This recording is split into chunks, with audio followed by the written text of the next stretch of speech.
Hello, and greetings from the past. It is currently December 9th, but you are probably watching this sometime early January.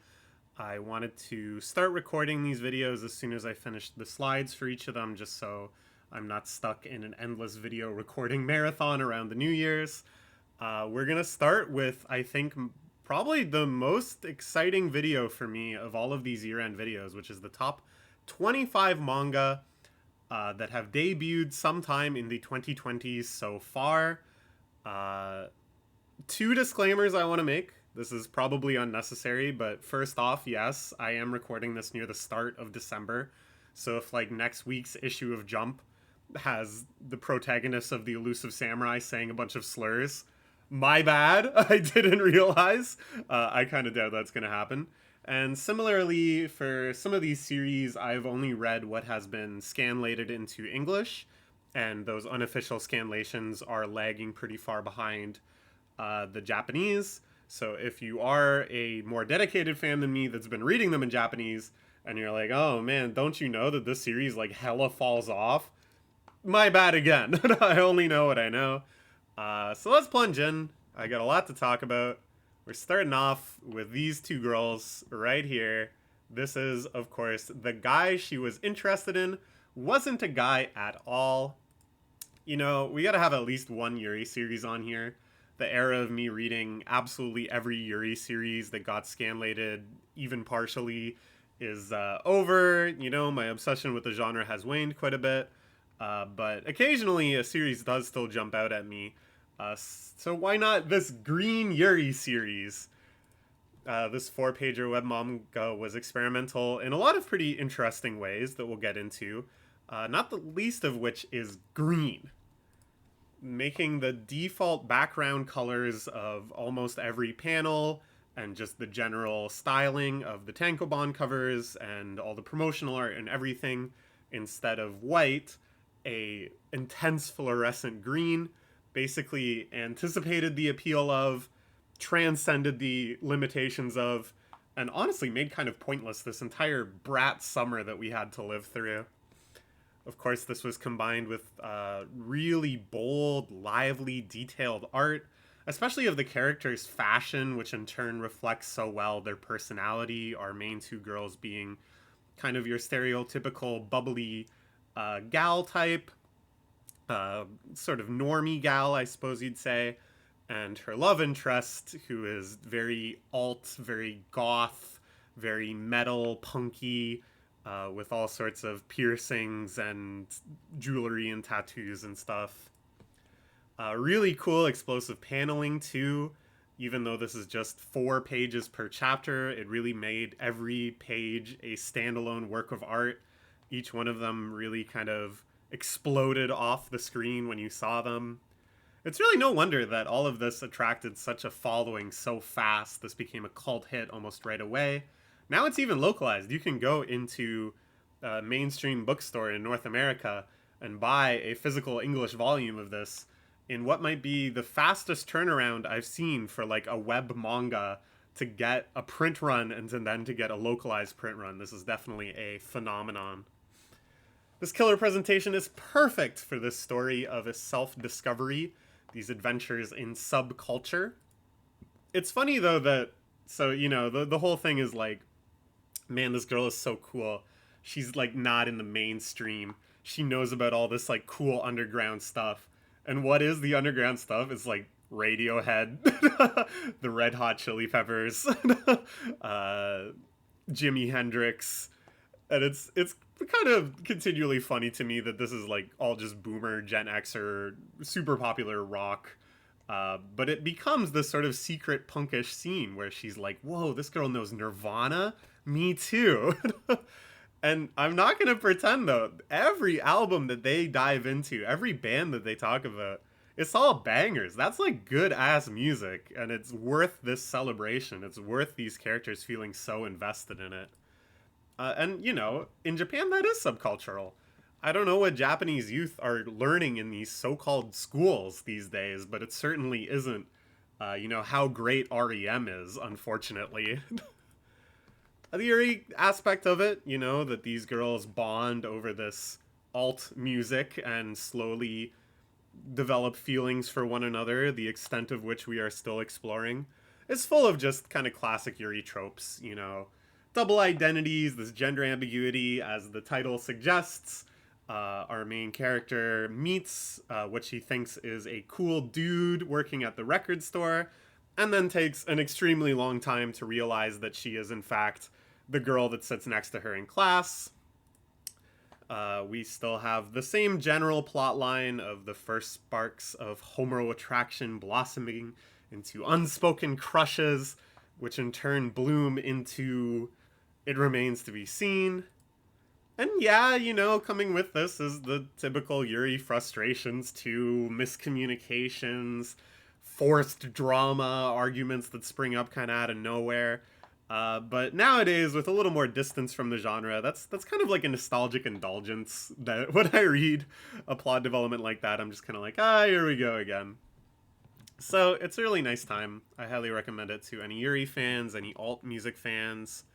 And moving along the alt music train, we are plunging into another music-related series. You can see here an extremely intricate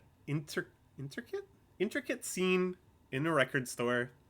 All sorts of homages to famous records on the walls and in the shelves. This is Onben Kiko, another music subculture adventure, but really here, we're talking like subculture.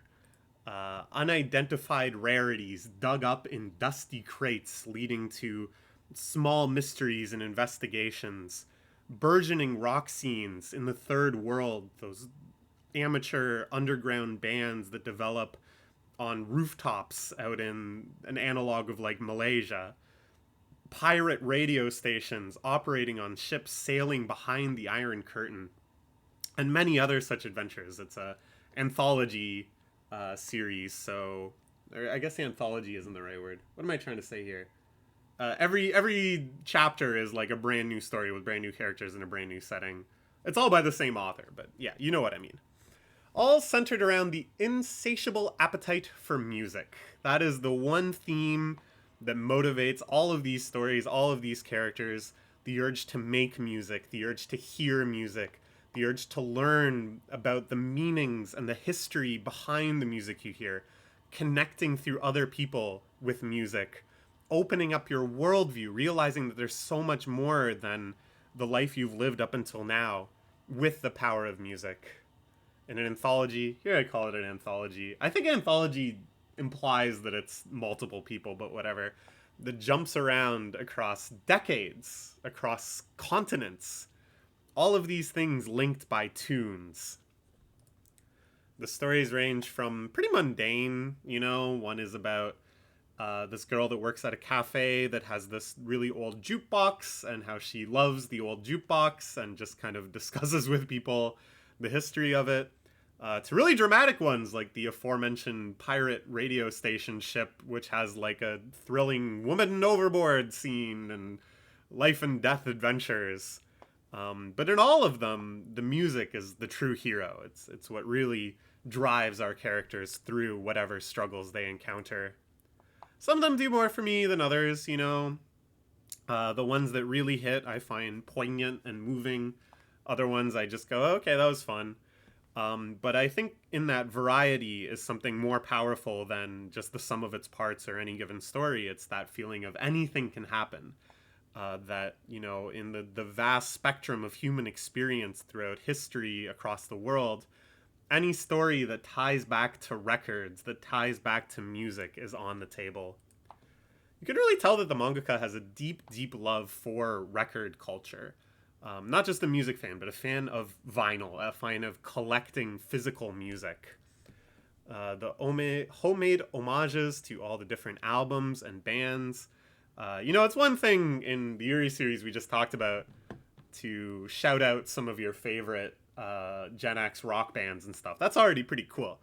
But here, they make new in-universe parodies and homages and references that aren't just, oh, we're listening to this album, but we're listening to this made-up band's album with a title that suggests a real-world album and kind of implies what it might like sound like. That's a lot of effort. That's somebody who is either very, very afraid of getting sued, or is just so enamored by the history of bands and the history of albums that they put out that they're just excited to make their own variations. They're excited to build up a new aesthetic that kind of mirrors one that they love. The amount of research that goes into the setting of every one of these stories, way, way down to the tiny details. After every chapter is a note from the mangaka about like all the research they put into this type of record store, or what those pirate radio stations looked like and how they operated and what kind of ships they were on, or everything, every setting they researched and envisioned all the way down to the very tiny details that kind of reflect how they'd really be used. It'd be one thing to make all of that effort once for one story that you live in for that setting for chapter after chapter after chapter, but they're basically doing it from scratch every single chapter, every single time. They're like, okay, now we have an entirely new setting, an entirely new era, and I am going to learn everything about how people bought records at that time and place. And I just want to give a shout out too. This isn't the manga per se, but it is an important part of the manga reading experience. The scanlation had really excellent notes too. Kudos to the scanlator. After every chapter, they dove into some of the linguistic hurdles, explaining in depth how they translated a lot of these more technical terms around piracy and record collection and censorship and all this stuff. And then also a lot of like cultural notes kind of pointing out, oh, I think this album is a reference to this, and this character might actually be a callback to this famous person, and blah, blah, blah. So really good, really enhanced my appreciation and understanding of the manga. Okay, next we have The Elusive Samurai. This is a manga from the creator of Ass-Class, and the other one that I haven't read and apparently was too lazy to look up the title for, some sort of psychic esper detective person, I think. Not the Super Psychic Policeman Shoujo. But like those two series, we have another Weekly Shonen Jump cult hit, Mid-Carter, one that wasn't ever at the top of popularity, but steadily built an audience, lasting over a long time, running for, at this point, a very, very long time as far as Jump series go, and going in some very strange directions. This time, our theme is that we're mashing up real Japanese feudal era history, depicted through real world tactics, going battle by battle and actually depicting, analyzing, explaining all of the different military strategies used by those real generals way back at that time, but with our lovable, scrappy shonen protagonists, who are all kids. They have all characteristics and personalities that slot them into the kind of key archetypes you want in your Jump heroes. And they sure as hell are powered by friendship. And then, of course, because it's to whatever extent historically accurate, actually to quite a great extent, I think, historically accurate, there's a lot of weird adults around, too, who suddenly die after doing some historically motivated shtick. It has this very bizarre and sometimes quite abrasive sense of humor that I would say truly pervades it throughout. It worms its way into the sensibilities of other scenes. A battle that is otherwise quite serious and sometimes even harrowing will have such an absurd character that's basically a joke based on the way that character was depicted in history. Like, for example, there's a character in Japanese history that is always said to have loved horses. And we don't really have too much more info on this guy, but he was like a general and he loved horses. And so in this series, he's depicted as someone wearing a giant horse head on his face that looks like one of those meme horse masks, and eats horses live on the battlefield and like lusts after them and obsesses over getting insanely muscular purebred horses. Like that kind of strange exaggeration to create these bizarre, super exaggerated characters that again, usually die a couple chapters after they're introduced. It really kind of infects just the logic of the series as a whole. There's this bizarre, subversive, and often very meta relationship with that foreign country of all foreign countries' history. It works with and against the historical record, sometimes with this really interesting, irreverent confusion at what must be adapted. One that stands out in my mind is there's a character who's like a Tengu ninja, and the story talks about how this character relayed information from like one city to another in the span of a night. And it's basically like, well, that is impossible physically at the time. There's no way that somebody could have moved that fast. But the historical record, contemporary scholars and stuff said a Tengu did it. A Tengu whispered secrets to the enemy general in such and such a camp, traveling overnight from such and such a camp. And they're kind of like, okay, so what do we make of this? There's a bit of commentary. The narrator kind of questions, how could this be? And offers in the story kind of strange, meager explanations. There's a lot of very anachronistic gags, you know, sometimes the characters acting in extremely modern ways as the punchline to jokes. And then sometimes they throw us a total curveball and have these flash forwards where it's like, in the modern day, a character with a personality such as his could be a very successful stockbroker. And we'll have a few panels of just showing that character in like a modern suit and tie, you know, out on the trading floor, behind the desk. And it feels really transcendent. It's like just this kind of sudden vast perspective that they're able to generate, where you really realize that the people all through history had personalities that we can witness today, that had the type of characteristics that we see exemplified in various positions and careers and stuff today. That it's a foreign country, but it's all just people. And people in some ways don't change. Those moments really feel quite sublime to me. It's weirdly intellectual at times too, you know. There's often these sort of historical theses around the governance in the feudal area. Was the emperor right? Was this rebellion just?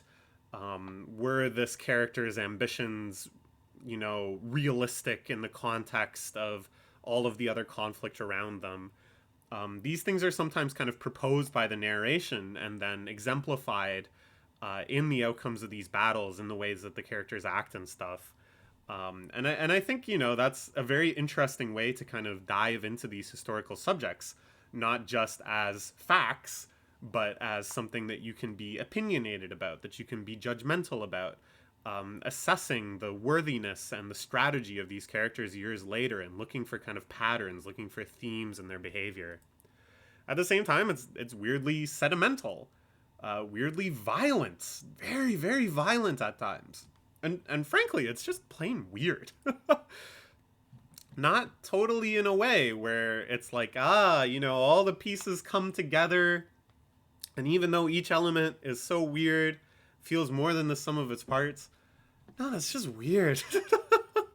But it's good. Ultimately, though, it keeps its spot in Jump, not really because of any of these qualities. This stuff is all great. It's all very interesting. But what the kids like is just sheer entertainment. And putting aside all this other stuff, it just succeeds week after week because it's sheer entertainment. Yes, it's a historical epic. Yes, it's a treatise on military tactics. Sure.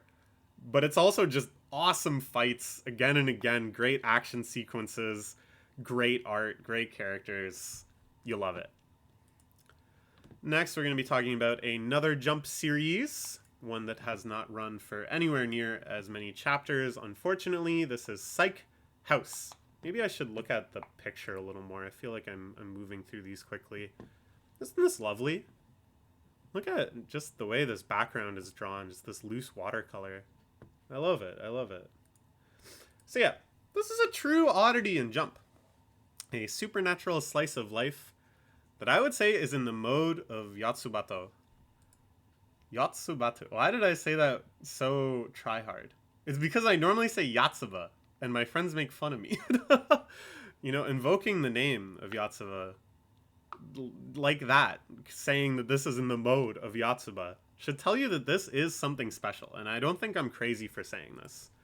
Everything from those really detailed backgrounds, contrasted with very simple but also very, very expressive kind of cartoony emoji-y characters, to the gag style structuring and paneling. You know, Yatsuba and Psych House I would not consider gag comedies by any stretch, but the way they set up these little fake outs, these little payoffs, these little punchlines on almost every page really is fueled by kind of the comedic sensibility of gag manga.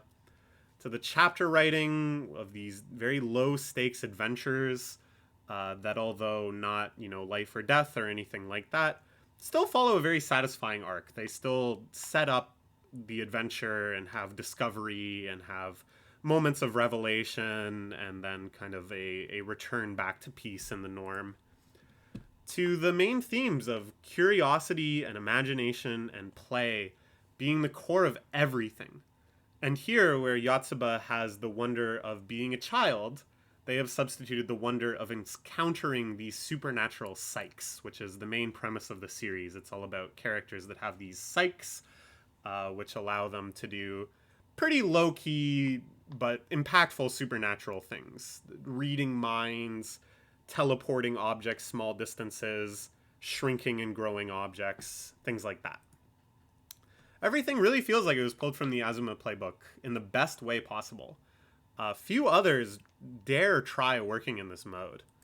Like, there's been a lot of people that try to imitate the genre of Yatsuba insofar as that it's around a parent raising a child and seeing the world through the child's eyes and all of the fun milestones and moments of the kid growing up. And there's some good successes there. There's some bangers in that genre. We're going to talk about one later. But they aim for like a similarity of content, of that type of story. Whereas this totally nails a similarity of style. And it's such a good premise, you know, just the daily lives of these mildly supernatural people. They live together, they try to find ways to use their psyches beneficially, they do research on the limitations and stuff of those psyches. It's lovely. I think it could have run for a long, long time. But, of course, it was too good, but too out there genre-wise for my beloved Jump. It wasn't really able to attract an audience, and in the last few chapters, despite kind of swinging for some fences, you know, okay, let's try raising the stakes a bit, let's try making it a little more emotional, let's throw in a cute talking Tanuki character, it ultimately met my beloved axe and was banished from the pages of the weekly magazine. Despite that, the ending remained very sincere. Sometimes these series that get axed before 2 volumes go out on a very spiteful note and kind of give like a middle finger ending.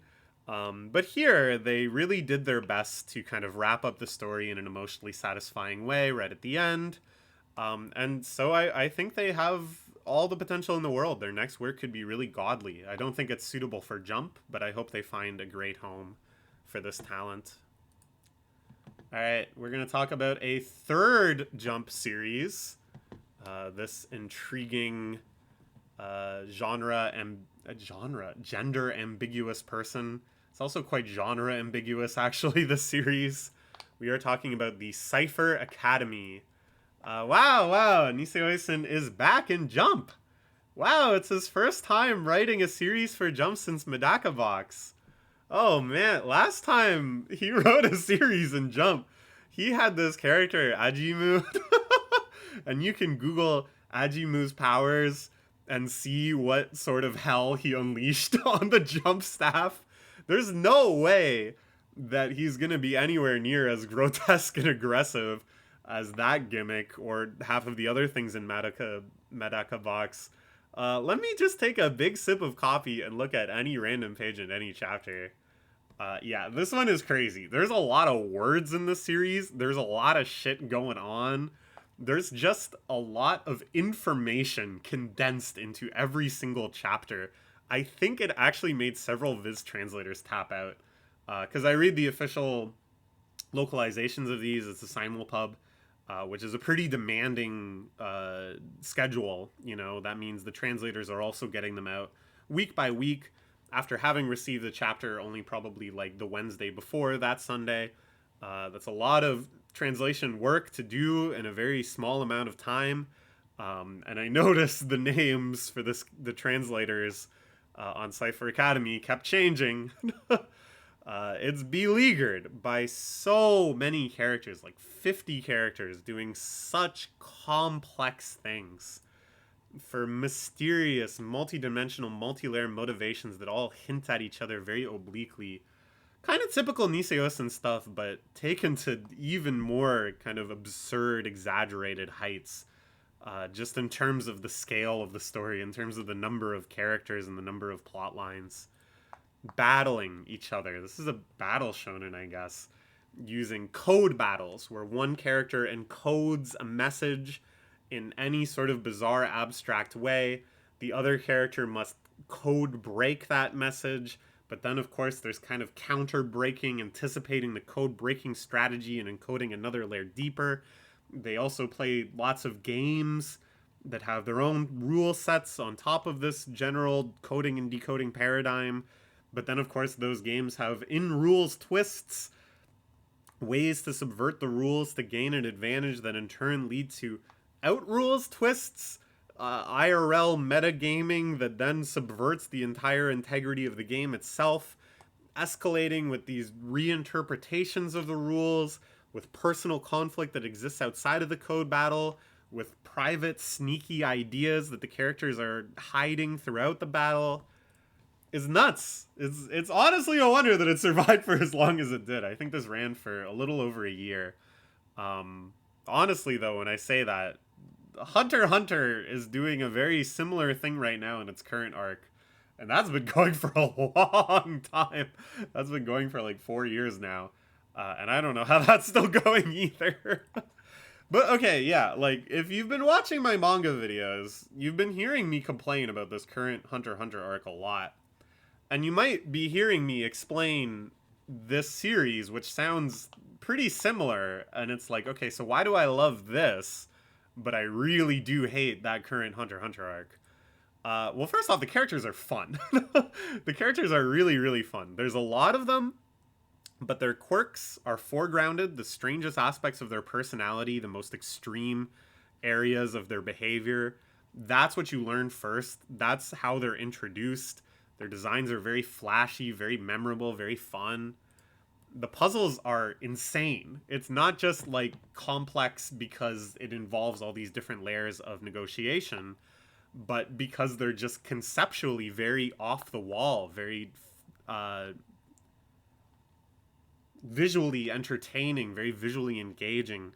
Like, for example, one of the things that's very recurrent throughout the series and must have been a complete nightmare to translate is that all of the characters introduce themselves using crossword puzzles where their name has to be the vertical and on the horizontal is answers to all these different personality questions. And it's like, that just looks cool.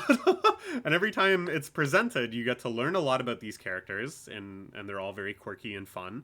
But you get to see this cool looking puzzle pop up on the page. They're always grounded in reality too. Like, there are some supernatural elements, but they're like hyper technology supernatural elements. Like, ooh, we can go into the VR game. But all the puzzles, the actual games that they play with one another, are just like real world games. It's not like Nen complexities where you have a magical superpower that has all these rules to it. It's like card games. It's wordplay. It's trying to uncode the messages of strange cryptic messages and stuff like that. In practice, these are often pretty unsolvable. I went in thinking, ooh, I'm gonna like try to really beat all of these puzzles. I'm not gonna turn the page or go to the next chapter or whatever until I've figured it out. That didn't last very long. A lot of them are really, truly absurd. But they are always technically solvable in the abstract. Once you see the solution, It's not like you go, oh, I should have thought of that. No way. But you go, oh, okay, like all of the information was there. Um, Sometimes you need to know Japanese, though. A lot of them are full of wordplay, full of puns. Uh, it really was a nightmare to translate, huh? The tone is so manic and enthralling. It's irreverent. It's charming. It's funny. But there's always these heavy twists lurking. Like, the characters are engaging in these battles for some pretty heavy real world stuff to, like, try to rescue prisoners of war or to try to secure funds to negotiate a peace treaty between two nations or trying to reclaim weapons that were distributed too freely during a war. Crazy, crazy stuff like that. And the expression of everything, like I said before, those crosswords interjecting, walls of text, you know, some of the code battles involved characters writing very restricted, puzzle aligned monologues that they just recite at each other, and this would just be like a giant speech bubble full of text taking up a whole page. The very intricate diagrams breaking down allegiances or the mechanics and rules of a game, what cards beat other cards. And then the footnotes, like half the pages had gigantic footnotes where a character in very small font explains in more depth what just happened on the previous panels. It's still, my heart really goes out for those Viz translators. This is truly one of one. It becomes this idiosyncratic indulgence, truly brought to life every strange impulse that Nisiosian had in deliberately trying to make this so over the top. Such this visually overwhelming piece of art is brought to bear on the page. That's why I really love it. It's so one of one. Okay. Next, we are looking at this girl with a big poofy tail. Unsure what's going on there. Getting a little pity back ride from this dude. This is the series False Child by the prolific mangaka Kawamura Taku Sensei, who is indeed very prolific, putting out like a dozen series or more in parallel. And they vary widely. There's a wide range among them, from very stupid and sometimes very lewd series like Repeat Your Todomo Senpai, which is just about a really stupid girl who always ends up in comically underdressed situations as she tries futilely to study, to ones that are very sincere and beautiful and really kind of speak to just the inherent qualities of humanity, the inherent goodness of friendship and connection, like My Clueless First Friend, which just got an anime kind of recently. And then in between that is basically every permutation you can think of. He's got like lewd and sincere series. I think it's a guy. I said he instinctively. I think it's a guy. But they've got like lewd and sincere series, non-lewd insincere series, goofy comedies, gag manga, you know, everything. All of them are bound together with this super minimal, super contrasted, very cute style that you saw there on the cover. And I think this is a beautiful aspect of manga, that they're able to do so many genres, so many types of story, but because the art style remains consistent, because their kind of just general sensibility to making manga remains consistent, that it's like this promise that despite any counter signals, like, say, the premise of this series being something quite heavy, you're like, oh, okay, I kind of know what I'm getting into. I know generally what the mood will be like. I know what objectives they generally have writing this story, and I know it's going to be good. So this is a touching fable about a mischievous tanuki impersonating a child, as tanuki are wont to do, you know, causing havoc by impersonating people. But coincidentally, and very sadly, she mimics a child who just died, and thus accidentally reincarnates her through in the perspective of her parents. So this innocently plunges her parents and the dead child's parents and her friends and everyone else involved into this emotional roller coaster of grief and confusion. Despite this tragic premise, the tone is quite light. It's dreamy. It's quite simple and minimal. But it's ultimately very cathartic. You know, everyone cries, everyone has very painful memories, everyone has these moments and opportunities to truly confront the loss of their daughter, of their friend. But there's no attempt to make this like a realistic portrayal of the ultimate grief. You know, when they do psychological surveys of what incidents in someone's life are the most impactful in terms of grief and negative emotions and stuff, loss of the child is like by far number one. I don't know why I'm laughing. That's not funny. But yeah, this series, I think if it was realistic, would be so much sadder, so much more brutal. There would not be any of this goofiness, any of this lighthearted fun, any of this hope. Nobody would be able to accept this so quickly. It's through this kind of manga magic that you can make this feel very sincere. You can make it care so much about the characters and their emotions, tell this story with such intimacy, such vulnerability, while also making it feel so unreal, while making it feel like a fable, like a parable. You know, not making you go, well, no parent would be able to accept that so quickly, but instead just this kind of powerful message of love that sort of transcends the realistic unrealistic dichotomy. And then of course all of this is paired with the actual kind of genre content of the story, which is the genre I was talking about back in Psych House, which is this kid has fun discovering things genre, which is a go-to genre. That's always a winner, I think, if you can really capture the wonderment and excitement and fun of a kid having all of these experiences for the first time. Here with the unique twist that, yeah, like she's a tanuki. She doesn't know anything about the human world. It's really nice.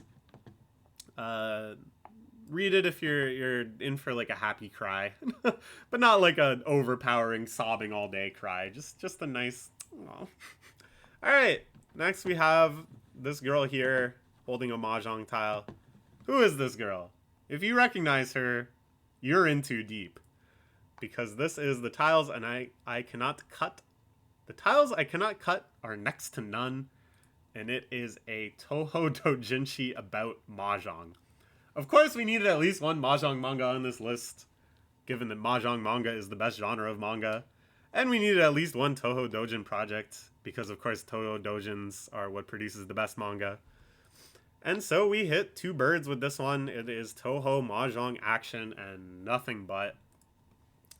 The Saki style of superpower mahjong manga, where it's not like they're really playing a realistic or feasible game of mahjong, but the characters all have insane powers to manipulate the tiles, manipulate draws, unfathomable luck, the ability to control your opponent's hands, all sorts of other stuff. Combining that with Toho is like a real chocolate and peanut butter sort of thing. It just makes sense. Because, you know, all the Toho characters have canonically established powers via their roles in the Toho games. And you can kind of speculate on how a character that, you know, manipulates fate, or can manipulate cherry blossoms, or can drive people crazy by looking into their eyes. How will all of these be represented and manifested through the mechanics of mahjong? And normally it's kind of like what you would expect to whatever extent. But there's always some sort of twist too, some sort of limitation, some sort of surprise in how this is interpreted in the mahjong rules. And alongside that twist is a flaw, some sort of gap in their abilities that our protagonist, Yomu, who is generally powerless and is just actually learning mahjong at the start of the series, eventually discovers this limitation and exploits it for victory. It's great. It's a real sweet spot of strategic depth. You're kind of analyzing a few critical decision points. What am I going to discard? What tile will I cut? How do I parse the actions of an opponent? That winning hand, what does it represent? What kind of power do they have? While still, taking a step back and giving you a sense of the whole match's flow. I think in the best Mahjong manga, it's not about depicting every single hand, every single discard, but instead just sort of the emotional journey in general of the Hanchans. What points are desperate for other characters, what points feel triumphant, who has the flow, who has the momentum. Mahjong, I think in general, beyond just being a good fit for characters with superpowers like the Toho characters, is just a really good fit for Gensokyo as a setting and for the kind of like emotional vibe I get from Toho that I really enjoy in Dojin works around Toho. It's a very laid-back game. It makes time pass extremely quickly. Speaking from experience, now that I've been playing Mahjong in real life again, oh man, dude, the hours just melt away. And in Gensokyo, they have nothing but time. It's a chatty, sociable game, but at the same time, there's this kind of lurking depravity where even if you are all kind of just casually tossing tiles and goofing around, and there's not any stakes, there's still these kind of hidden knives behind those nonchalant smiles. There's a feeling of, oh, I am really trying to trick you, though. I am, gonna try to pull one over on you. There's a game with a lot of mythos and symbolism, which you probably, don't really think of Mahjong as a game that has mythos behind it. But the evocative, poetic titles of the different Yaku, snatching the moon from the pond, the flower that blooms on the side of the mountain. It's so evocative. There's so much imagery. There's so much symbolism in the tiles, the dragons, the winds. But they're irrelevant, You don't need to think of getting the east wind Yakuhai as like representing an easternly wind or anything like that. It's just sort of there when you think about it. It kind of manifests obliquely, like if you wanted to be poetic about your Mahjong hand, you could. And I think, this is sort of reflected in Toho as well. Like, Toho has all these characters that are, Japanese yokai or references to kind of obscure Japanese folklore. Sometimes not so obscure or whatever. Sometimes very weird, like the character that represents the Americans landing on the moon. But again, it sort of manifests obliquely, where it's like you don't really need to understand the origins of all these characters to see how they engage with each other and stuff.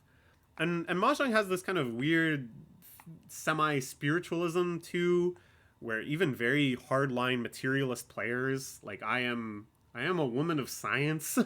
I do not believe in luck, really. I do not believe in fortune and flow and fated tiles and stuff.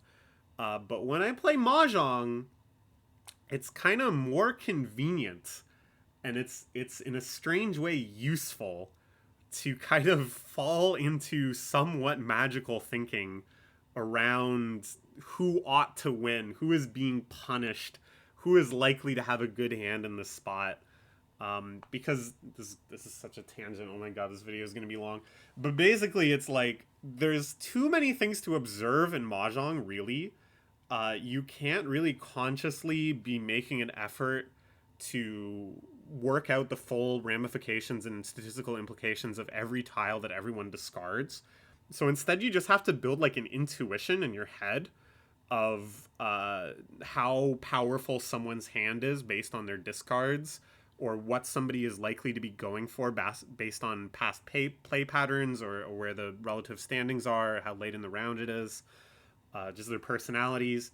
All of these things kind of blend together into something that you can't truly articulate or break down into component parts, but just you kind of feel it's there. And that doesn't feel that different than just having a supernatural sense of intuition of what's going on. and that person feels lucky. There's probably a reason you think that, but it's just as good to just be like, I don't know, they feel lucky. um, and I don't know, this all of this kind of has the same spirit to me of Gensokyo, where it's like, it's there but it's not there. It's the world of illusions. It's a world that's forgotten. Um, it's a place beyond what you can see by definition, but it's like there. And Mahjong too is a game that lurks in the back rooms of shrines, or in my case, arcades, and messy apartments, and forgotten spaces, and here in Gensokyo. Alright, next we have this jolly looking woman. This is School Back. A humble little hit among my manga friends. I saw a lot of people I talk about manga with praising this one, so I checked it out because it also has a super tall janitor girl, and she looked awesome. So she eagerly completes her work around the school while haphazardly encountering students and their problems. And generally the setup is that there's a new student and a new problem every chapter. And in this structure, it's sort of a strange inverse of a series called We Shall Now Begin Ethics that I talked about in one of my manga chat videos. It's like really the same structure. Sometimes it's similar problems that the students are encountering. Similarly heavy too at times. But instead of, in We Shall Now Begin Ethics, this sort of gloomy, experienced wisdom of the ethics teacher, we get really silly banter where she's just joking around with the students, mutual puzzling where she's kind of, oh yeah, I don't know. I don't really get it either. A lot of very empathetic confusion. Damn, I don't know what to do. And just this kind of goofy irreverency where even though they unburden themselves with all of these quite serious problems, she's just like, alright, well, you want to help me clean up after the art club? Fushimi-san, our main character, really has the answers. And sometimes she doesn't even have, like, any sort of wise words. Sometimes she lacks even total comprehension of what's happening, either because the characters don't really tell her, or they tell her, but she's not really paying attention. But she's there. She's there, she's listening, she cares to some extent. But, you know, she's got stuff going on too, and generally speaking, she's gonna try to get you to help with it. She's gonna go grab that bucket. If you're gonna tell me this story, can you grab that bucket and carry it to the closet with me? It's a really beautiful realization, though. And a lot of the chapters end with the kid not really having these problems solved, not feeling this moment of epiphany or enlightenment, but the small realization that, you know, even among adults, some problems are really tough. Sometimes there's nobody out there that can give you a perfect solution. But there's still a lot of value in being heard. And that in being heard and being, you know, not dismissed, but not treated like, wow, that's a catastrophic problem. Oh my God, we're fucked. But just kind of like, wow, you kids are going through stuff, huh? Okay, grab that bucket. It's really meaningful. There's still something very valuable in having that experience and realizing that life will go on. So Fushimi-san is a type of character that we're going to talk about a few times on this list. And it's a type of character that can really only work in manga, I think, as a medium. That she's just flawless in a certain sense. She's flawlessly endearing in some ways, and then in other ways, she's endearing in her flaws. She's unendingly friendly. You know, even when you learn kind of the more complexities of her character, the complexities of her past, doesn't really change her behavior. Her behavior is unflinchingly consistent. There doesn't need to be an arc where she comes to some painful realization about herself, where she changes, where she struggles, where she comes up against some major hurdle. In any other fiction, I think the balance would be off with a protagonist like this. You'd be like, well, this isn't very realistic. Or this isn't super compelling to just have a character that's, like, content all the time. But in manga, it's not like you're in there for an hour. You just drop in on her every chapter. It's just a few minutes with her every time a chapter comes out. And she becomes this little antidote, a little contrast to the other stories you might be reading, to TV you might be watching, to the news you're reading in the real world, which is awful. It's something that I think manga facilitates really well with just these short, intermittent little stories. Is a character that's just so good, that just makes us happy. Okay. All right, next we're going to talk about this series. Who are these guys? This must be our protagonists. No, just kidding. the tankobon cover that has the protagonists on it, I couldn't crop it in a way that actually showed them, like both of them. So I just chose these guys. These are also pretty major characters. This is Sho Ha Sho Ten. Very straightforward competition shonen about an area of Japan's culture that I think is quite hidden from a lot of Westerners, which is manzai comedy. This is a form of comedy that dates back over 1,000 years in some form or another, this kind of unbroken chain of tradition that in the modern era has manifested as this very skit-based type of stand-up that always has two people, a tsukomi, who is the straight man, and a bokeh, who is the idiot.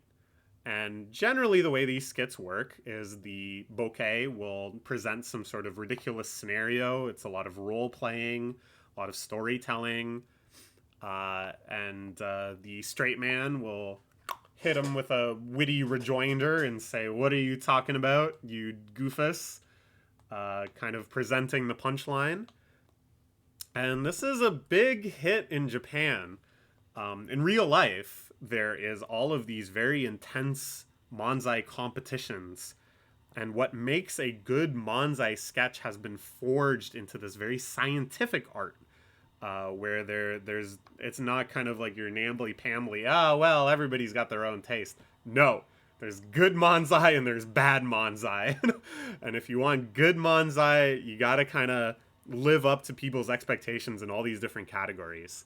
And this is the world that we follow our heroes into, their rise to fame and success in competitive manzai comedy.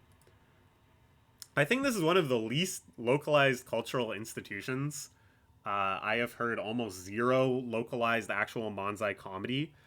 You do hear about it in manga and anime and stuff. It's a pretty common trope to be like, oh, you guys are like a tsukomi and bokeh couple.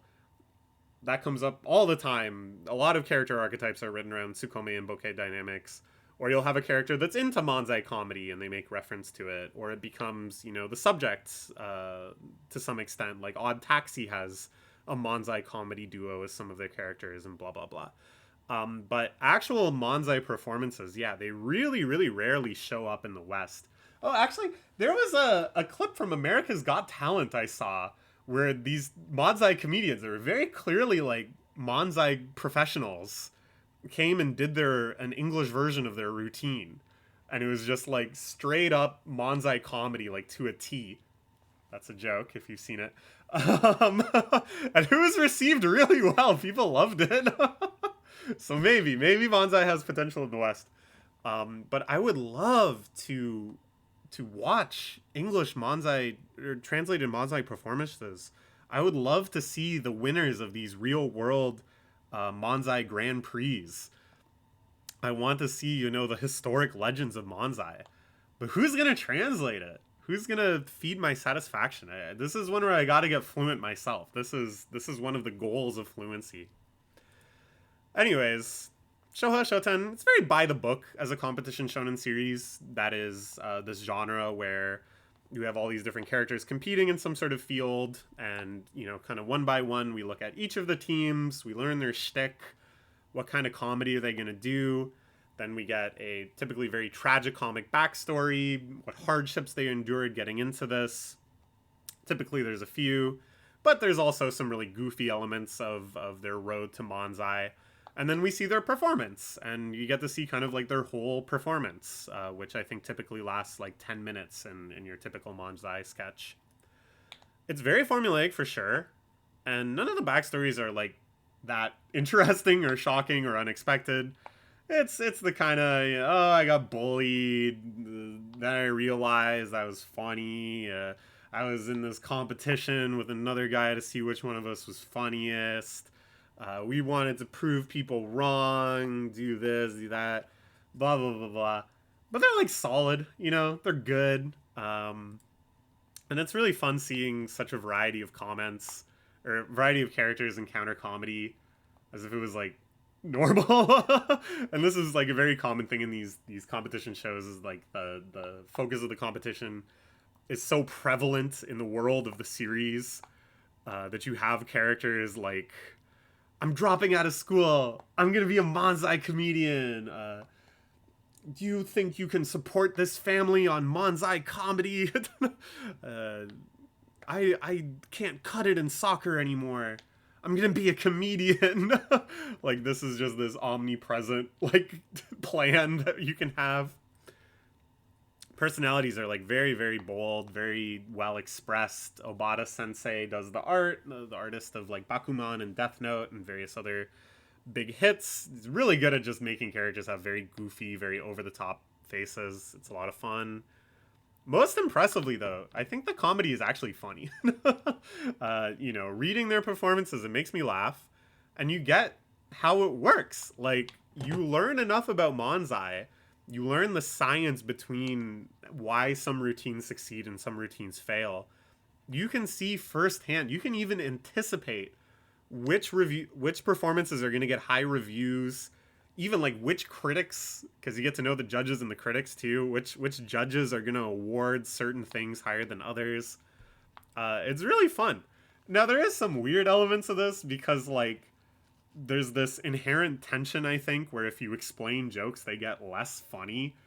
And so it's a weird dynamic to be watching this comedy routine and then be cutting back to characters going, so they're going for an all punchline setup. They're going to have to pull off another 10 punchlines by the end of the routine. Oh, that was a big laugh, though. They can carry this momentum. And it's weird seeing these reactions, too, because it's the same sort of reaction you would get in, say, like, a figure skating manga. Oh my god, wow, they did, like, a quadruple axel. And the competitors are like, oh my god, I don't know if I can level up and match that level of triple axel. But instead, they're watching people do stand-up comedy. They're going, oh my god, the genius, the comedic genius, to go for that punchline there and to bring back the reference they made at the start of the routine. My god. And it's all just like, I accidentally ate my goldfish's poop. What? Did you think those were Choco Baby droppings? Like, it's just like goofy, irreverent, like very vulgar, sometimes very stupid jokes. But it wouldn't work in anything but manga, As much as it's strange in manga and we can poke fun at it, if it was like even anime, I think that juxtaposition, cutting to characters reacting super dramatically, would already be too much. Let alone live action. Let alone any other medium where you don't get this nice, clean division of the panel, of the page. Oops, I didn't mean to advance slide. I was chopping. But we can move on. Alright, next we're going to talk about this series here. This is a major character whose face I'm obscuring. I don't know. This is like a very fun character. He's kind of like a surprise character. I love him. This is the Magiluminaire Magical Girls Inc., a magical girl reimagining that turns magic into a programming challenge. We have engineers programming using their laptops and stuff, spells, the functionality of the spell and all of its complexities and rules, into magical brooms and wands, which are magical girls use to fight these giant kaiju type foes in this industrialized private mercenary service where all these different magical girl companies are competing to win gigs, to be the first responder, to take care of the problem and get paid, or to be the ones with reputation enough that they get called in for major problems. Our hero works at a magical girl startup, and they are disrupting the Magical Girl corporations, where the Magical Girl corporations just sort of have by the book magic that's already been programmed, and they're just kind of taking it off the shelf and applying it as best they can to each situation. Magical Luminaire offers just-in-time magical engineering. We will program the exact magic you need on the spot to solve this emerging problem. And a truly idealistic spirit, where the other corps are a little more cavalier around, oh, well, this job isn't worth it, or this amount of collateral damage is acceptable based on our bookkeeping, or these guys, are really fighting for the people and not compromising on anything. It weaves in a ton of office culture jokes. Japan loves those. Programming jokes. Sometimes very this too well programming jokes that make me think the mangaka must have had some CS past. A lot of startup jokes, which, hit home for me. And, of course, magical girl jokes into, like, a very original slurry of homage and of parody. And despite this setup, and I think this is truly shocking, this is not a cynical series. Salarymen and programmers especially, and magical girls, since Madoka, are all staples of this, like, suffering tragicomedy mode, where much is made of how shit their lives are, and how depraved and desperate they are, and the lengths they go to complete their duties. To the extent that it's almost more the default now, that if you were going to read a series about a businessman or read a series about a magical girl, you would kind of expect this cynicism. You would expect this despair instead of what this is. This is a bright, fun, optimistic series. It's one about achievement, of growth.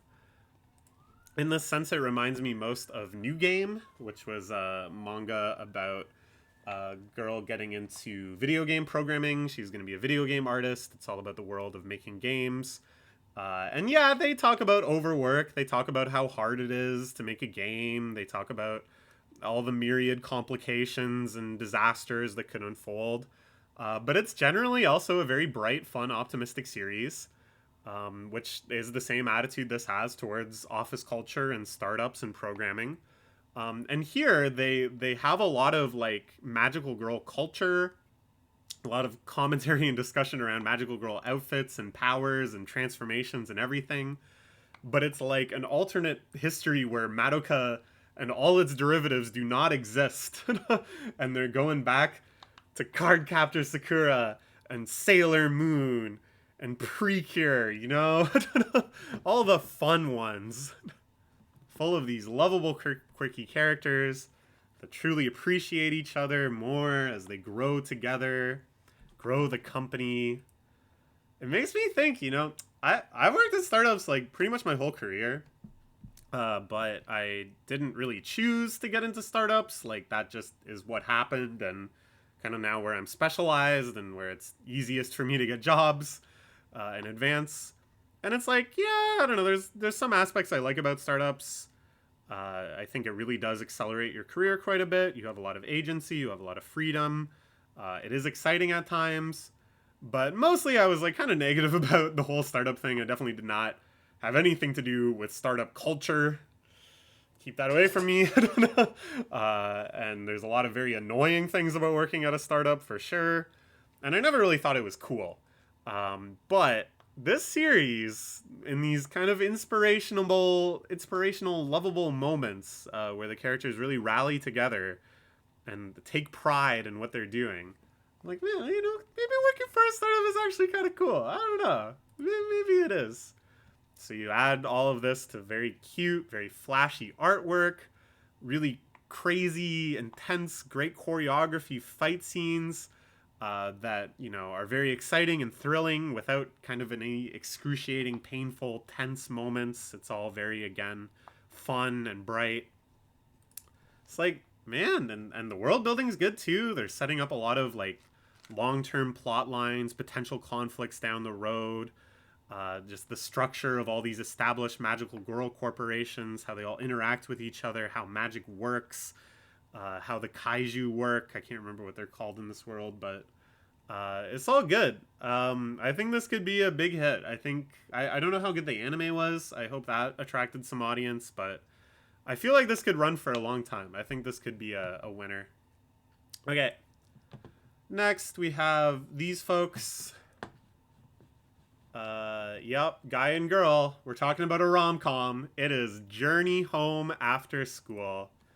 We have a former soccer star who is recovering from injury, meeting a quirky girl who is on her way home.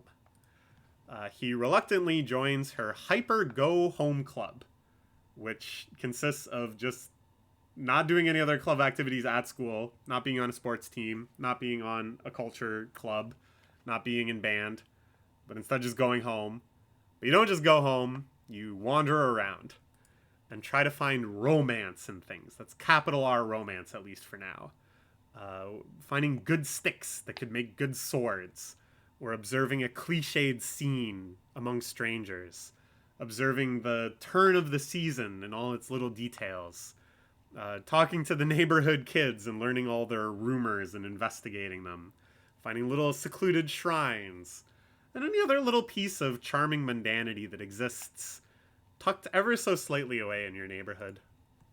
And wow, wouldn't you guess? This guy and girl, over the course of these mundane adventures, start to develop feelings for one another? Isn't that crazy?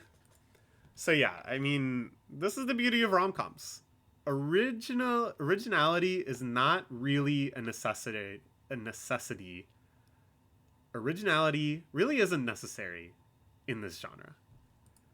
I've seen characters like this before, pretty much. Stoic, cool guy who's kind of struggling with some self-actualization issues. Very quirky, weird girl who's struggling to kind of establish herself in the world and kind of seriously be who she is. The setting, they're in high school.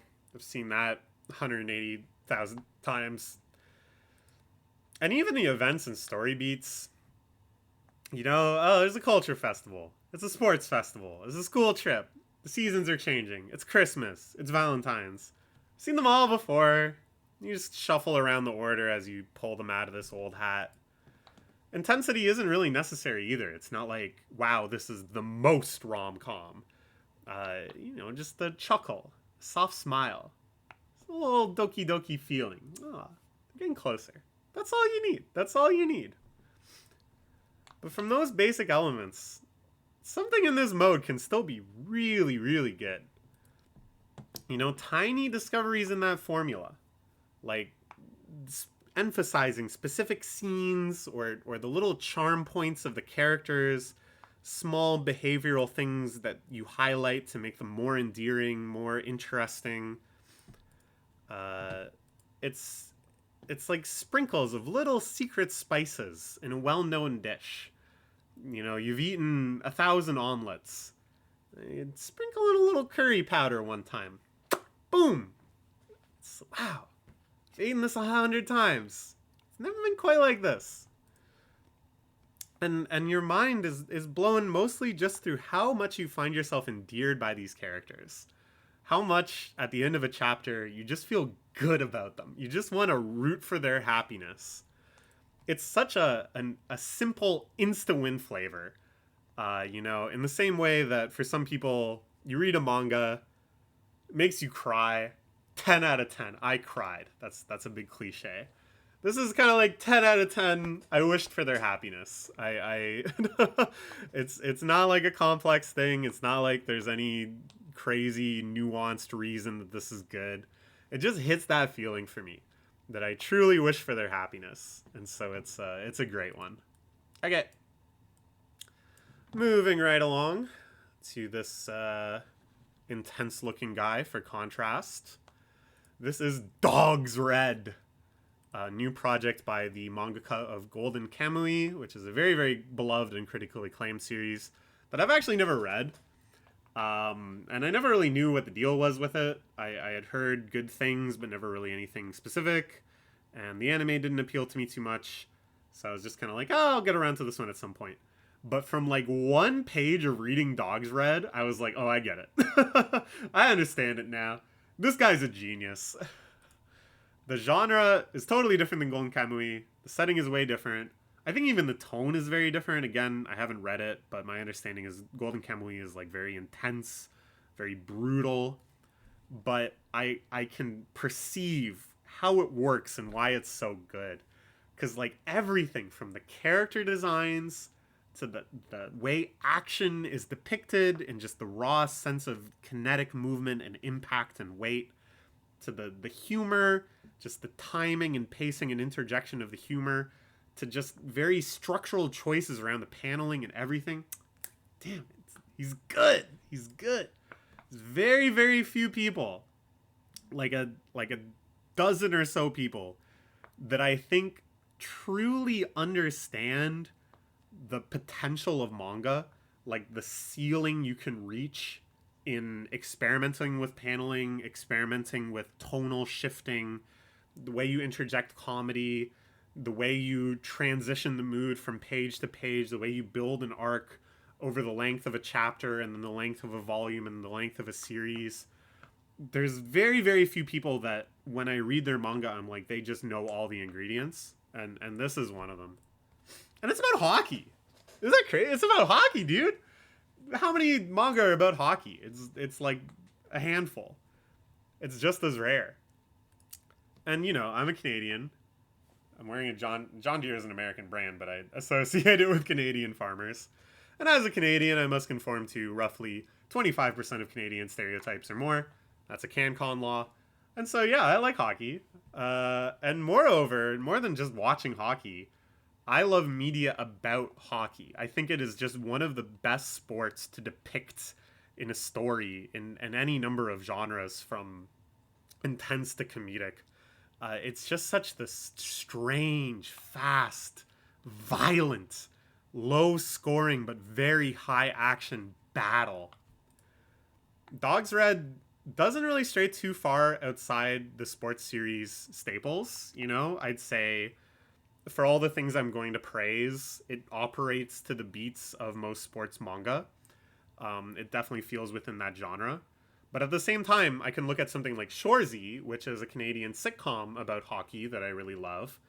And I think there is like a common thread. There's like a certain type of characterization that hockey lends itself to. There's a certain type of setting that I think naturally develops when you have characters that are always out on the ice, always out in the cold. You know, up here it's in Hokkaido, which is Japan's Canada. But it's also not just about hockey. It's a very holistic look at hockey life in general in Hokkaido. Not in any sort of like mind-blowing way, but just in all the ways that would be good. All the ways that would really extend the story and its emotional resonance. Everything from the setup of the rink to training, to all these parallel dramas of all the different players on the team, to the school life, of the way that hockey integrates with the characters' reputations in other areas in school, to, of course, big, powerful depictions of the games themselves. They're all explored with this really nice, unhurried depth. Again, this is something where I think just the manga expertise shines through. There's such genuine love for each type of scene. There's no sense of like, okay, well now obligatorily we have to talk about this character's home life, but such an interest in bringing out the mood, bringing out the character with every opportunity.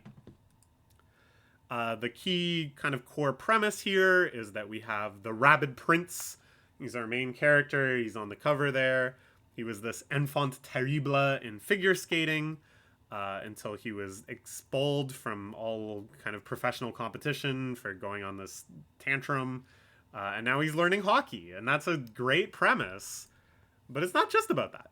He's just one story of many that are all colliding, like hockey players checking each other in this uncluttered, compelling way. Really, though, the hockey scenes are just so great. I spent a lot of time thinking about like how do you depict sport well in manga, and I think this is just another truly excellent example. It's funny. Oh my god, I keep cracking up at how many penalties they're getting. It's very fun. It's brisk. It's exciting. There's tension. There's ambiguity. Everything is laid out so clearly. You understand the strategy. You understand the stakes of every action. It's great. It's so great. Okay, we're getting there. We're almost halfway through. We're gonna talk about Trillion Game. I never noticed the other main character's faces on the bill. Instead of old Benjamin Franklin. Whoops. From the brilliant mind behind Eyeshield 21 and Dr. Stone, two series that I truly adore, Inagaki Sensei, teaming up with the super mega veteran, like I think 80-year-old artist, Ikigami Sensei, who brings a real classic Showa style sensibility to the artwork. We get a take on the businessman genre that is like Shima-kun on meth. Shima Kosaku, a super long running, like since the 80s, series of businessman manga starring the titular Shima-kun. I love it. It's great. This is taking the same general formula and really just injecting every stimulant you can. Our protagonists rampage across every industry. In the same way that Shima-kun, most of the big arcs are like, oh, we're assigning you to the branch that's importing wine. We're going to get you to manage the company race car. And he's like, I'm going to have to learn a lot about this industry. And he kind of goes about things properly and tries to sort out all the messes. Here they just use every single trick in the book to accelerate and boost through every single challenge. It feels like a fusion of some of my favorite aspects of the previous Inagaki Sensei works. Like Dr. Stone, and to some extent Eyeshield as well, every character kind of has their own cheat code level power. Our main two dudes, one of them is cheat code level confident, that he will lie about anything. He is persuasive about anything. There is no challenge that he will shrink from even slightly. And his companion, or other main character, is just the cheat code level programming genius that can make anything happen on a computer. These cheat code level powers take things that are vanishingly unlikely and make them like guaranteed, make those the foundational story beats on which the actual challenges rest. Like Dr. Stone, they have these very ambitious roadmaps and goals, where they're like, hey, we're gonna take over X company. Here are all the sub-steps that we have to do to make that happen. Just like in Dr. Stone, it would be like, oh, in this arc, we're going to make like a radio. Here are all the sub-technologies that we need to create first that will build our radio. And like Dr. Stone, there's some really surprising steps. And I think there's always a very fun, delightful subversion in being like, well, hey, why do they need to go work as hosts in Shibuya in order to advance this plan? Oh, okay, we're going to find out. And it all revolves around, in all of these series, with Senku or Himura or the protagonist of this one, whose name eludes me, this very wonderful, ballsy, mind-blowing feeling where they hit you with, all right, well, we'll just have to buy out the company. Well, we'll just have to convince this person to do something insane. It's such a thrill because you know you're going to see how they pull that off. All orchestrated by this man who is so scheming, so ruthless, so shocking and depraved in his behavior. He would make Himura blush. Himura, of course, being one of the main characters of Eyeshield 21, by far my favorite character in Eyeshield 21, I think far and away the most popular character of Eyeshield 21, who was also a shrewd, scheming, untrustworthy man.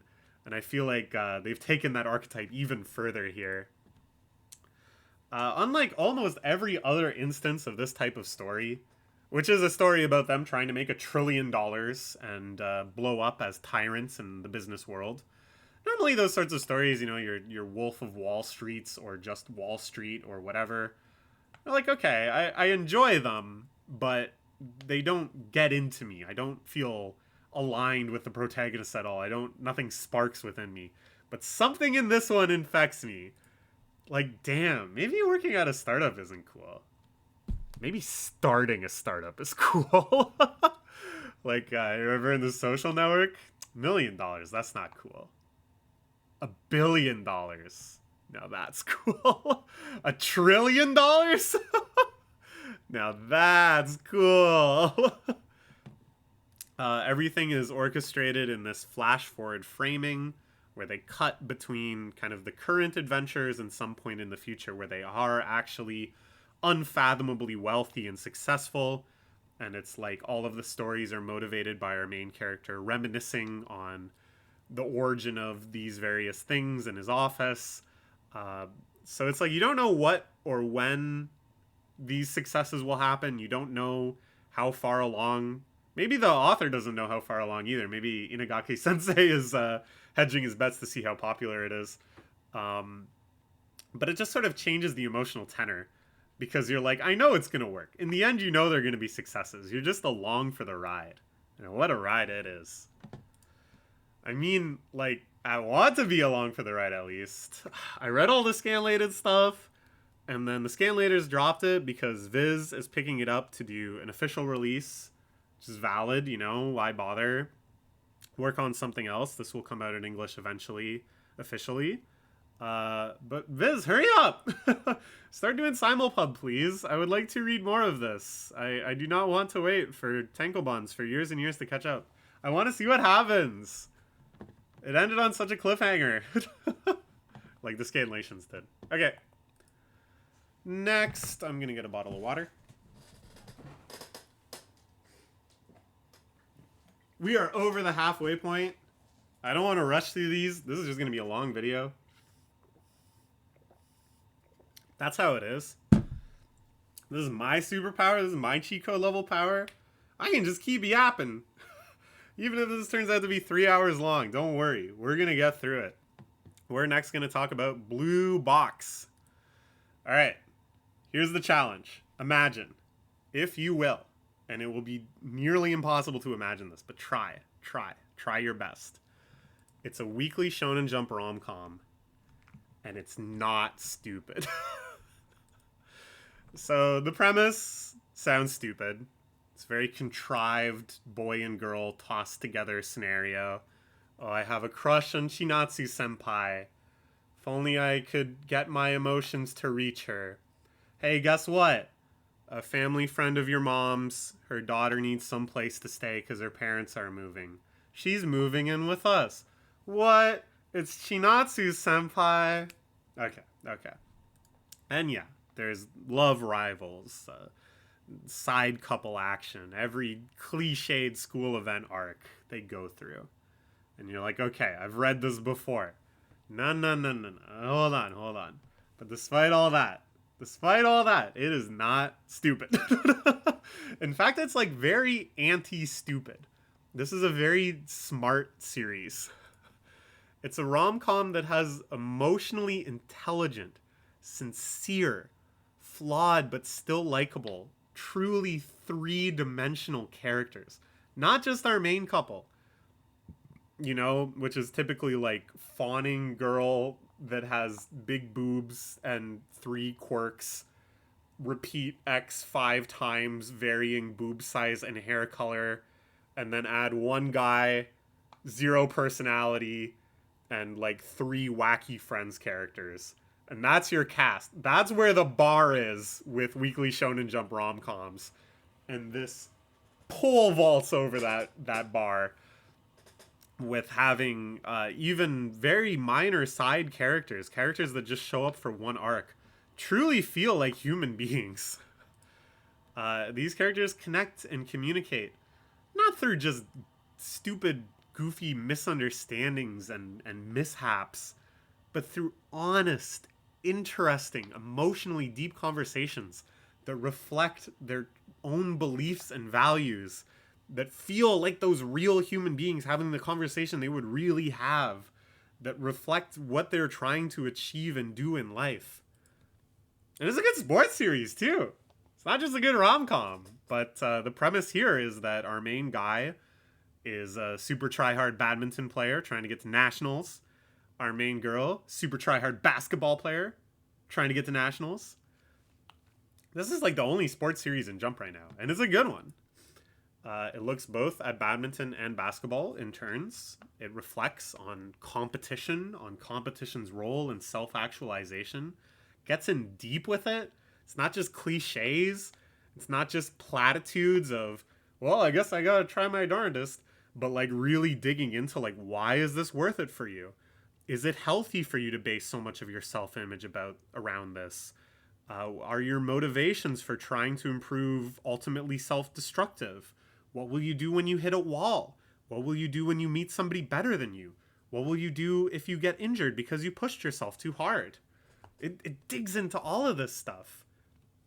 And in a way that's really interesting because they're always contrasting and exploring the two different sports, you know? What is the difference between solo sports and team sports? How does that reflect on your feelings of responsibility, on your ambitions? How do these manifest as representations of the characters' psyches? With really awesome sports sequences too. Like, man, they just have such a good sense of like impact and effort, you know, really conveying how hard it is to return a badminton serve going that fast, or to, in the midst of the chaos of a basketball game, line up like the perfect 3-point jumper. And the desperation that the characters are pushed to, like, you know how much is on the line for them, not just because of the storyline building up to that moment, but just the way they're acting in the game. You can feel that intensity. It really is amazing. This has been running for quite a while in Jump terms, like since around 2021. And it's, I think, fantastic that a non-harem, zero, okay, I can think of like two instances, basically zero fan service rom-com has been having such a run that has built up such an audience that got an anime. That's an achievement. That's great. That is such hope for the future. And like, okay, if you've been watching my weekly Shonen Jump videos where I talk about every series in the magazine because I'm crazy, I feel like lately Blue Box has gotten like very, very slightly stupid, like 1% stupid.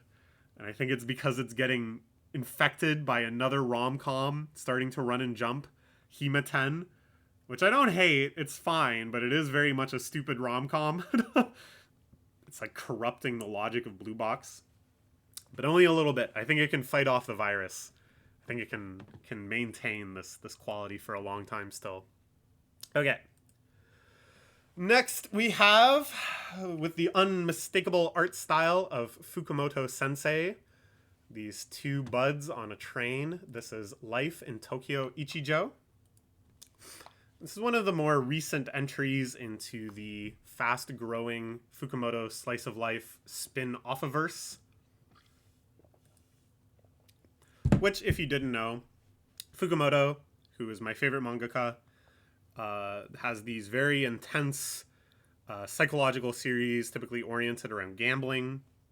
Kaiji, Akagi, Kurosawa, Gintokin, some of the famous ones. And then he also, in parallel, supports this giant ecosystem of spin-offs that are made by different writers and artists that take characters from the main series and typically just put them into like very low stakes slice of life situations, and you just kind of enjoy seeing their antics and stuff. So this one is focused on the villain of Kaiji Part 2, the second arc, where he battles the pachinko machine known only as the Bog in a high-stakes illegal casino that is managed by Ichijo, who is the main character of this. He's a very flamboyant pretty boy. He's very antagonistic to Kaiji, of course. And I think it's mentioned in the Kaiji manga. I'd have to reread it to make sure, but they're explaining kind of Ichijo's character, and you find out that he actually came from the boonies. He grew up like way out in small town Japan, and then moved to Tokyo with his sidekick Murakami. And this is what this manga focuses on, is his first years in Tokyo and all of his ambitions and all of his challenges and stuff.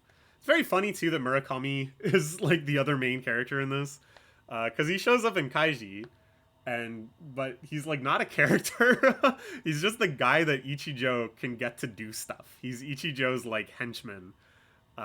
So when the plot demands that somebody run over and harass Kaiji, but you still need Ichijo in the control room, that's why Murakami exists. He's like a total non-character. But then in the spin-off, he's the secondary and protagonist.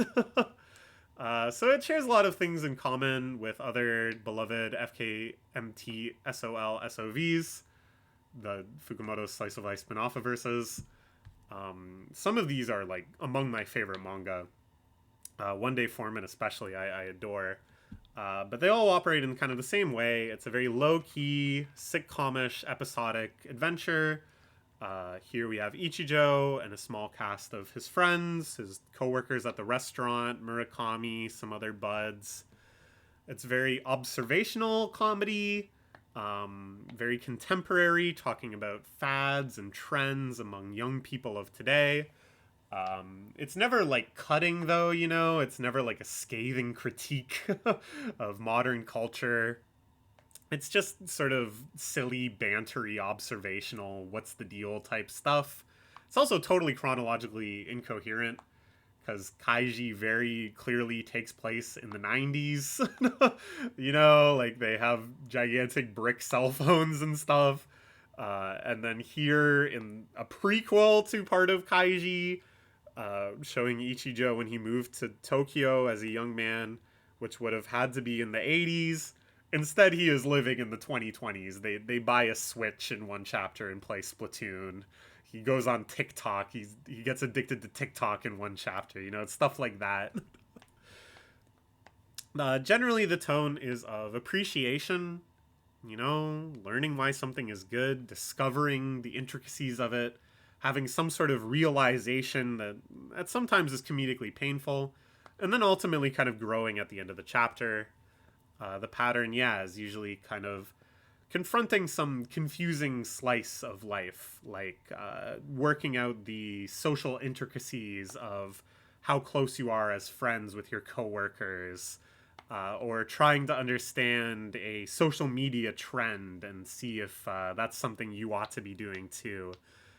Coming to understand it, usually again in some sort of defeating way, that Ichijo realizes that he cannot actually achieve the thing that he's witnessed, but then in the end rising again, that it always ends on kind of a hopeful note that Ichijo is just going to keep trying. With a distinct Fukumoto type flavor, this is what I think makes these spin-offs so interesting, is that it's very slice of lifey in its plot lines, and again it's just sort of these looks at modern trends and stuff. But there's always this layer of analysis and of optimization where it's like you encounter this idea of you're going to go get drinks with your coworkers. Okay, well, there's like all this potential awkwardness, and I know this guy doesn't like this guy, but this guy has a crush on her. So how can I like optimize the situation? How can I navigate it perfectly on my end? It's almost kind of like Curb Your Enthusiasm in a sense, that you're trying to work out the hidden rules of something, the hidden strategies that will allow you to navigate it. Of course, Ichijo's character is very different than Larry David, but I think it has the same kind of very quirky in a relatable way, very neuroatypical in a very relatable way of like, I need to know how to properly engage with this, as if it was a gamble in one of Fukumoto's kind of main series, as if it was a fight that Kurosawa was preparing himself for. That same sort of strategizing. In most ways, of all the Fukumoto slice of life spin-offs, of all their protagonists, Ichijo is the most intimately relatable to me. Because I too moved from a farm to, after a few pit stops, the biggest city in my country. I'm a Torontonian now. And I too felt in my early 20s overwhelmed by delusions of grandeur, by a feeling that inevitably I will be successful in the future, as Ichijo is convinced. We took very different paths, Ichijo and I. You know, obviously this series builds up to him joining the evil corporation Tei and becoming the manager of this casino, and generally just sort of becoming trapped in this nightlife and this debauchery and this world of crime. Not me, but I see myself in him. And in a lot of chapters, I kind of feel like, well, there but for the grace of God go I.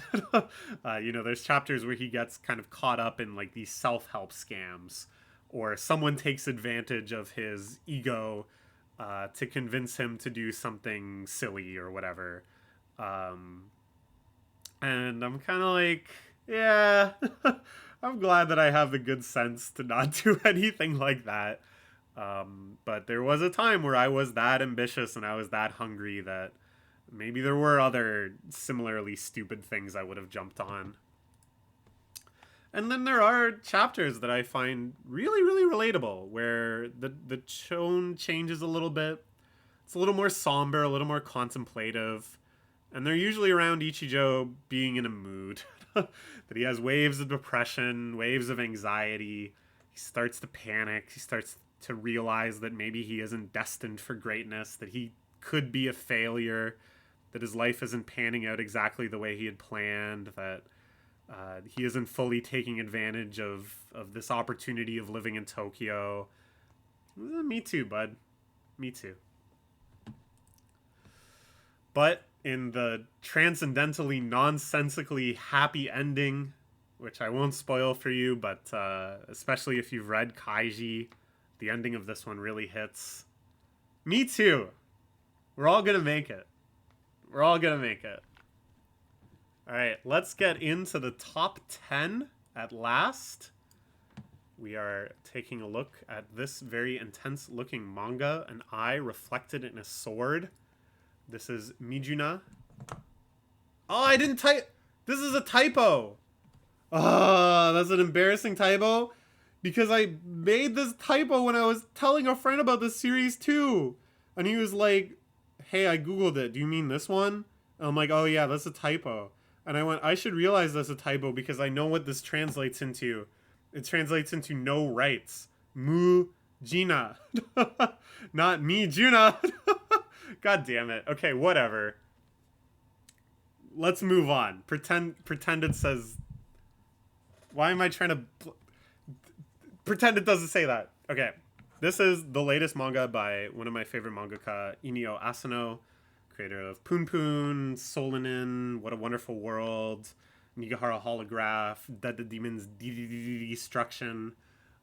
This one is very strange as an addition to his oeuvre, but there's something somehow like correct about this being what he is trying right now.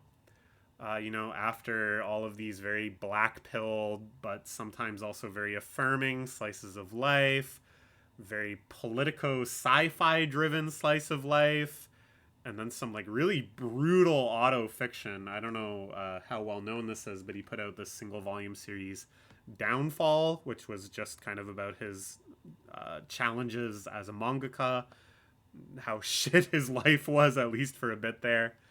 Now we get a straightforward assassin thriller about a badass chick going around slicing up dudes.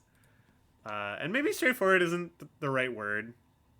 This is still very political, very like world buildy, very focused on why this is happening and how the world of this series varies from the real world and all of that stuff that you can tell he cares about a lot.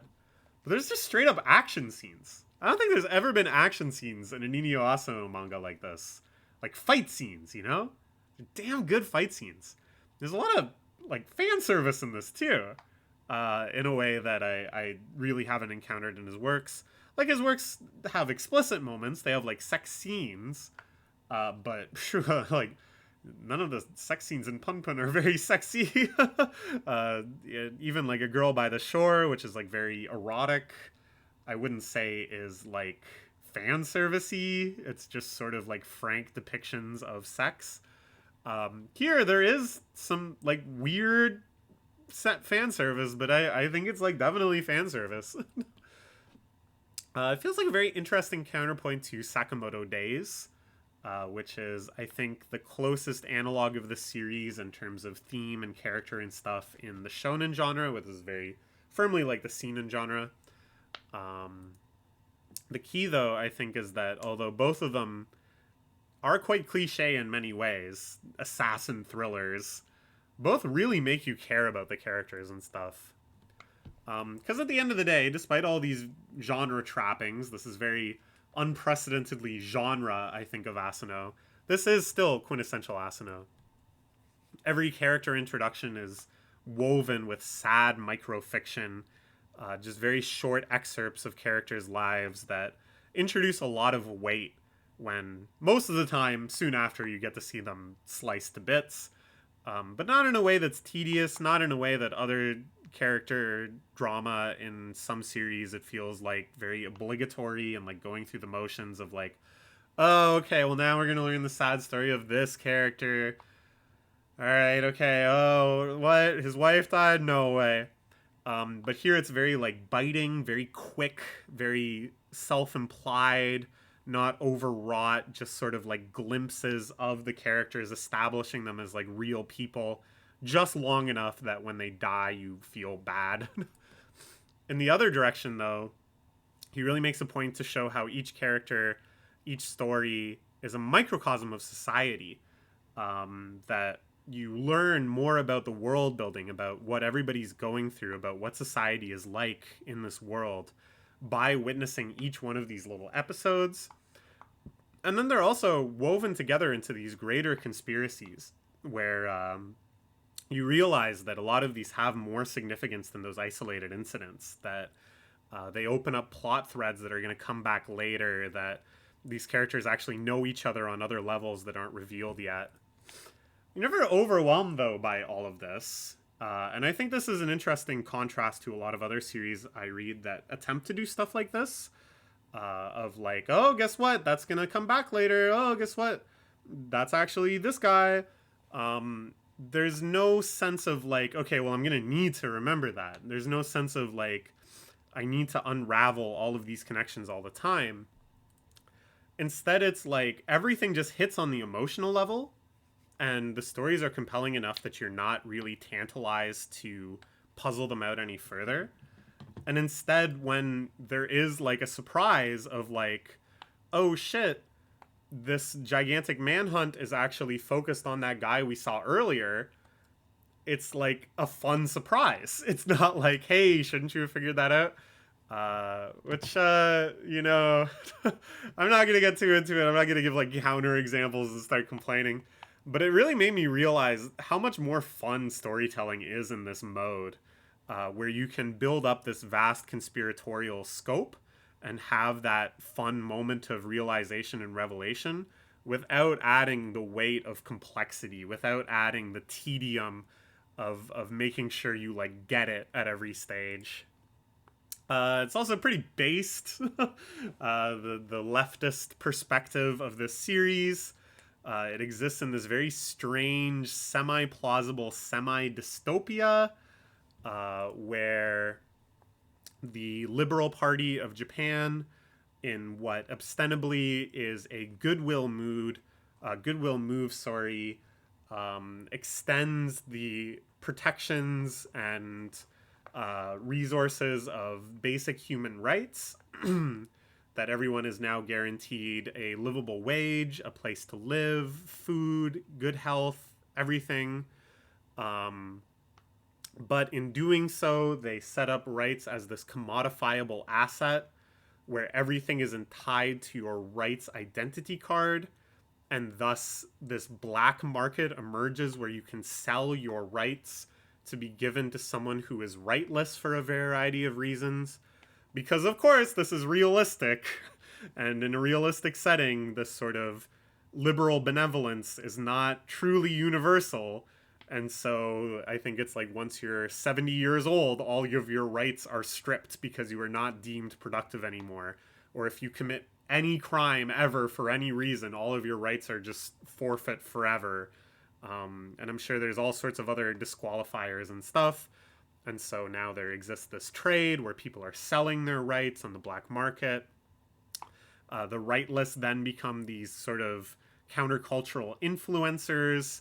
Some of them become assassins, which is the plot of the story, the Mujina assassins.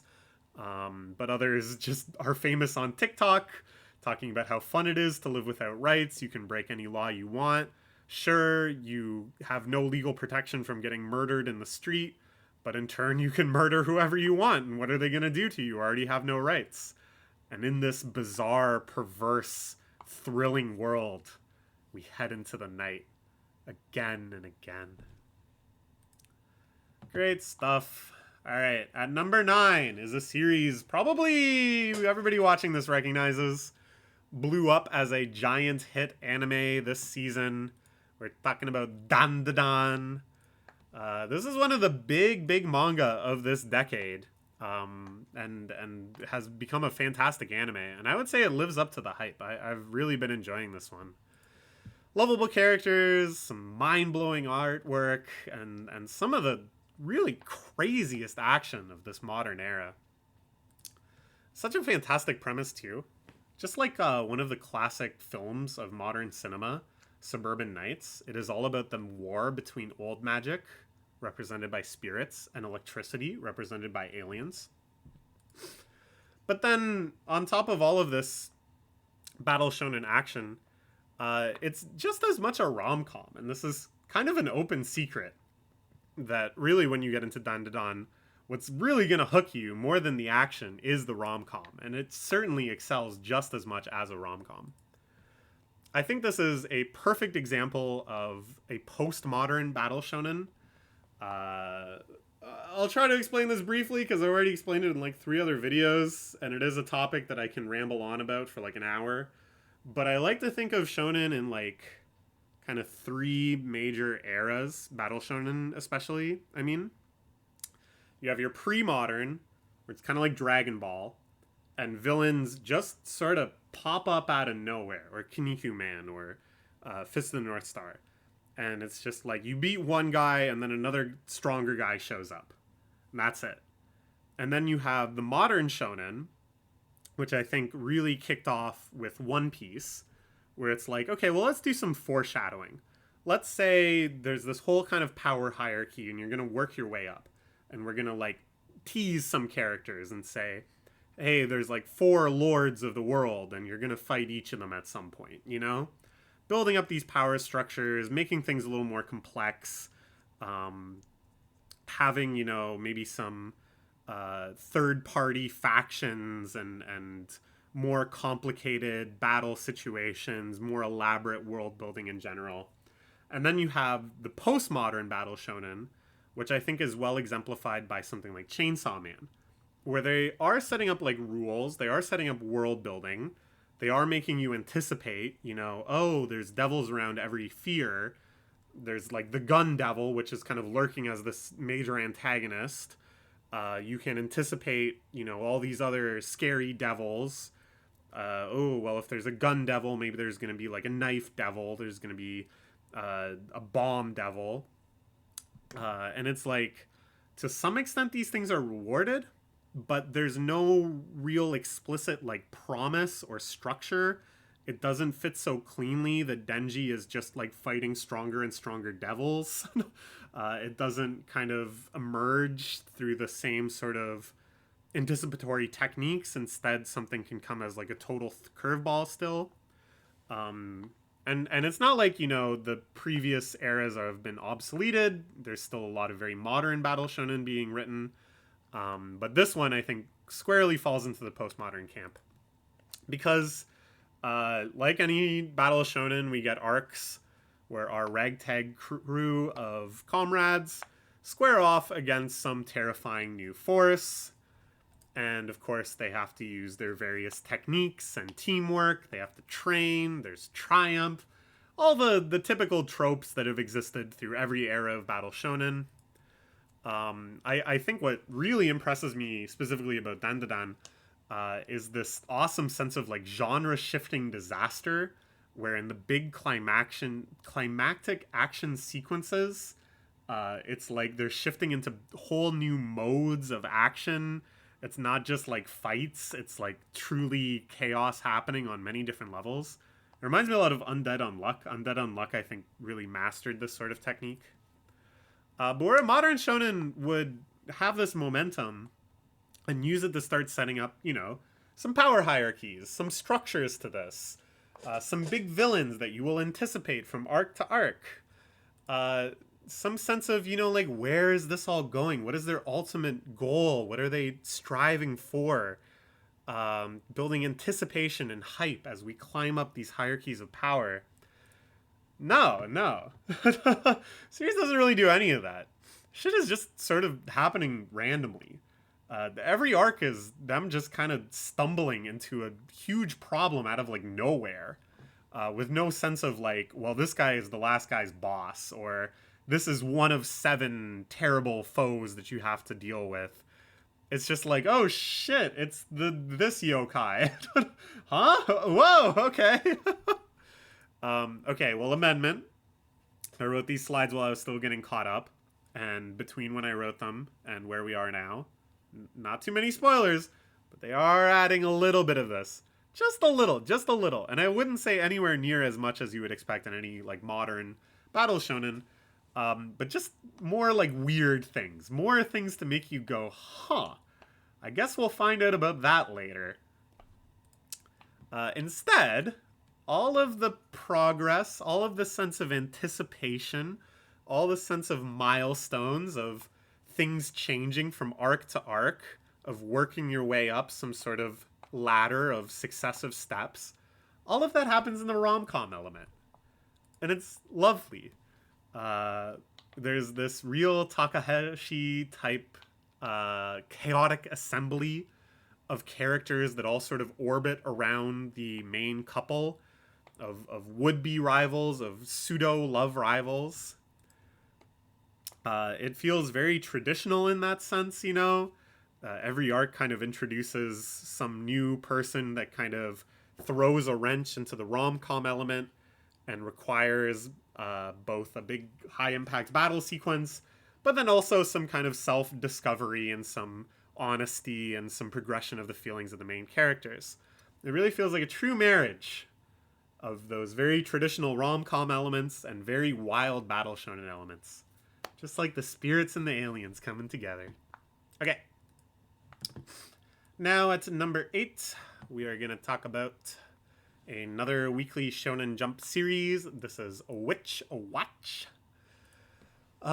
In my deranged operation that I undertook this year to read all of Weekly Shonen Jump, that is to get caught up on every currently running series and then just start reading the whole magazine week by week, my biggest pleasant surprise was in discovering how great Witch Watch was.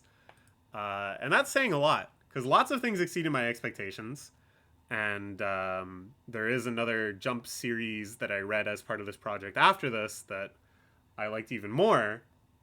But it's like, my expectations for a lot of series were high, and then they were exceeded, and that was a pleasant surprise. With Witch Watch, I knew nothing about it. Didn't really look that interesting. Premise didn't sound that interesting. Even like first chapter, not that interesting. But man, it's like, I think this series kind of exceeds the author's expectations. I don't think they set out to make anything like this. Like, what happened here? How did this happen? This is, I think, maybe the only ever instance of something that starts out as a very traditional battle shonen and then becomes something else. It stops being a traditional battle shonen and becomes something wholly unique. And I think this is the reverse of like dozens of cases where it starts off as something quite unique in terms of genre, in terms of plot, in terms of character, and then converges, like turning into a crab, into the most successful species in Jump, which is the battle shonen. And suddenly all of these other plot lines don't really matter and just dudes are going to fight each other. This is the reverse. So what does it become? What is Witch Watch? Why do I love it so much? Well, it's a comedy, but it's very different than most other comedies in Jump, which I'd call like gag comedies. This is more of like low-key... Well, low-key isn't quite the right word. I'd say just like... The main difference that makes me think of it as like a sitcom-ish character-driven humor is that it's like the jokes are like more sensible, the flow is more continuous, and it's more about the comedic arc of the whole chapter rather than a gag manga, which is about having like a joke on every page and every panel. Boom, boom, boom, boom, boom. All of the plots revolve around our sitcomish gang. You know, they each kind of have very sitcom-y archetypes. Serious guy, goofy guy, different flavor of goofy guy, so on and so forth. Getting into shenanigans that are often instigated by the presence of magic, of our titular witch, who is always casting spells that she intends to help move a situation along or solve a problem, but instead have very wacky consequences that you explore. Although, of course, you know, I say this, but then some of them are, like, full-on gag comedy chapters. Usually ones revolving around the Tengu character. His name is Tengi or something. No, that doesn't sound right. I can't remember his name. But yeah. There's sometimes just, like, really stupid, goofy chapters, too, and those are really funny. But usually, though, they draw from this very sitcomish type stable of setups. Way too many to list off here. Pretty much every main character has like 4 or 5 kind of shticks. It's like, oh, it's a chapter where the Tengu guy is going to try to become popular on YouTube. Or it's a chapter where we see the ineptitude of the guy who wants to think of himself as like cool and subcultural to truly live up to this persona or whatever. It's that kind of like patternistic humor. Again, there's dozens. All the side characters have them too. There's whole side plot lines. My favorites, and I gotta give a shout out to these. Main character Mahiro. There's chapters that are just about his obsession with artisan fashion, like raw denim jeans and vintage jackets and stuff. And it's so obviously like, oh, the author is into this. And the entire chapter is just like Mihiro explaining to the other characters like the appeal of these things and how to like properly care for them or how to hunt for them in vintage stores. And it's like so nerdy and so in-depth and specific, and all of the comedy is basically the other characters going like, I can't believe we're still talking about this. And it's like, damn, yeah, and I'm reading about it. I just read like 20 pages on how to care for raw denim jeans. That's awesome. And then, of course, in all of these, there are slowly developing plot lines. Usually there is some sort of step forward, some change by the end of each episode that kind of transcend themselves and start crossing over into other characters' business in very delightful ways. It's like manga sitcom, but the level of creativity and freedom and this element of magic, it makes it like the 30 Rock of manga. And that is huge praise for me. Like, that is a top 3 sitcom for me of all time ever. And after that, after all of that, and this is an element of the series that is lots of meta jokes are made around this. But sometimes they remember, oh wait, we had this whole battle shonen plot. The title is Witch Watch. That's because she's a witch with 4 familiars who are trying to protect her from evil witches that are trying to take over the world. Right. We should do something about that. This happens like maybe once per year. And suddenly they have chapters where they're like fighting. And when they do, it's a good ass battle shonen. It's good fights. It's good power scaling. It's good feelings of suspense and anticipation. It gets like pretty intense and emotional sometimes. And then it's just like 50 more chapters of like, Nico cast a spell that makes all of our clothes change color based on our mood. How are we gonna go to school like this? I have to give a big presentation in class today. I don't know. It's great. It's great. Alright, next. At number 7. We have this intimidating old man. You know who this is? That's right, that's motherfucking Santa Claus. This is Sanda. After the indescribable fever dream animal fantasy of Beastars, Paro Sensei decides enough is enough. It's time to kick the kid gloves off. It's time for a real nightmare. The titular Sanda must battle his way through a surreal dystopia filled with would-be killers. I think like maybe 75% of new characters introduced in this series try to kill him. Targeting him because he is the descendant of Santa Claus, whose powers he can now borrow by wearing anything red. He suddenly becomes a muscular old man who can grow razor-sharp skis out of his feet, who gets more powerful if children are sleeping in his vicinity, who can heal using the power of reindeer blood, and many other things. These are interwoven with stories of the other modern descendants of ancient myth and fable. And don't go, oh, it's going to be like the Easter Bunny or Cupid. No, it's all weird, like, I'd sound judgmental saying weird, but no, they are weird. Japanese mythology. And, like, not common Japanese mythology either, but, like, things that you would never consider making a character out of that are just kind of strange stories and obscure folklore. Okay, but now this character has the powers of that story. The plot surges in strange, disturbing, viscerally unpleasant ways. Like, truly strange. Like, I just kind of mentally going through the major events of this series, very few of them suggest the next. All of your kind of typical battle series ideas of progression of, oh, well, this will be the antagonist next, or they're going to resolve this problem next, or whatever. No, it flips you off once you start expecting stuff like that. Everything is manifest in violence and fetishes, sex and mutilation and death, all bound together in bondage. Weirder than in Beastars. And that's saying a lot. If you've read Beastars, you know that's saying a lot. The scanlations for this series, I think, are halfway to 2/3 done, somewhere around there.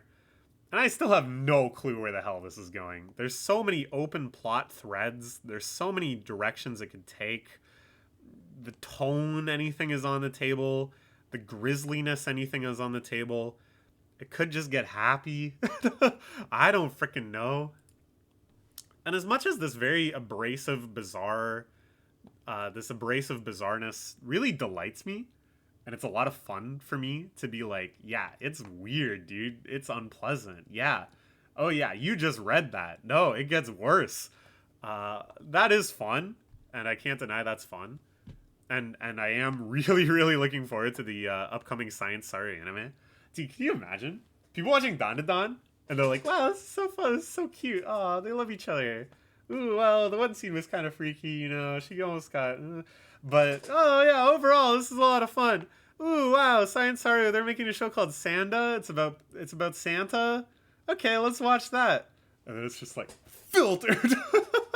I can't wait for that. I can't wait for that. People are gonna get so fucking filtered.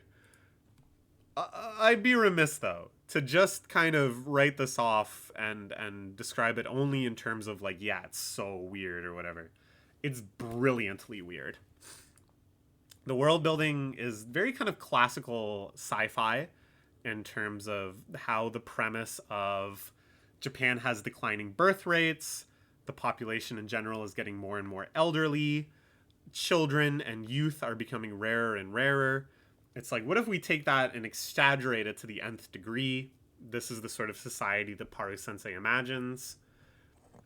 It's parceled out in my favorite, the 4-quadrant mystery mode, which is where you make a little truth chart of stuff you know, stuff the character knows, and then all 4 quadrants of that, you know, things you both know, things neither of you know, things that only you are aware of but the characters have not figured out, things that the characters are aware of because they've grown up in this world that you haven't figured out. To me, a great sci-fi mystery just kind of fleshes out all 4 of those squares at different opportunities, thus giving you very shocking surprises, and then at other time, very grim, like, Oh, yeah, that makes sense. Yeah, okay. Yeah, in this world, they would have, like, a gigantic building. I think they converted Tokyo Station, this sprawling train station, to just be a mausoleum, and it's just full of corpses. And underneath all these characters, that despite this intense, depraved weirdness, you just end up loving way more than you could ever imagine, cheering for them. The personalities and designs kind of remind me of Takahashi. Um, Specifically, a few characters, like the headmistress, I think are deliberate nods, like homages to the way Takahashi would design characters. But they both have this sense of like they're so obnoxious, they're so extreme, but at some point you just can't stop cheering for them. You just want to see them do their stuff. Let's go, Santa Claus. All right. At number 6, we have a lovely series titled Spacewalking with You, which is a series that really made me think about kind of a phenomenon, which is you hear sometimes about a series that is about neurodiversity or depicts neurodiversity in a character, and people kind of laud it as something important. Like, it's important to have this sort of representation. And that's all well and good, but often these depictions ring kind of hollow for me, because it's often very nerfed and impersonal. Nerfed insofar as they never really have the guts to depict how challenging neurodiversity really can be, how severe it can be in some cases, and depending on where you are on various spectrums, what kind of symptoms you have, it tends to go pretty softball on that stuff. And it always feels very impersonal too, in a distance.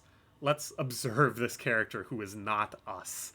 Not the author, not the reader, but a third party upon whom you can study and thus inform the way you should behave in the real world.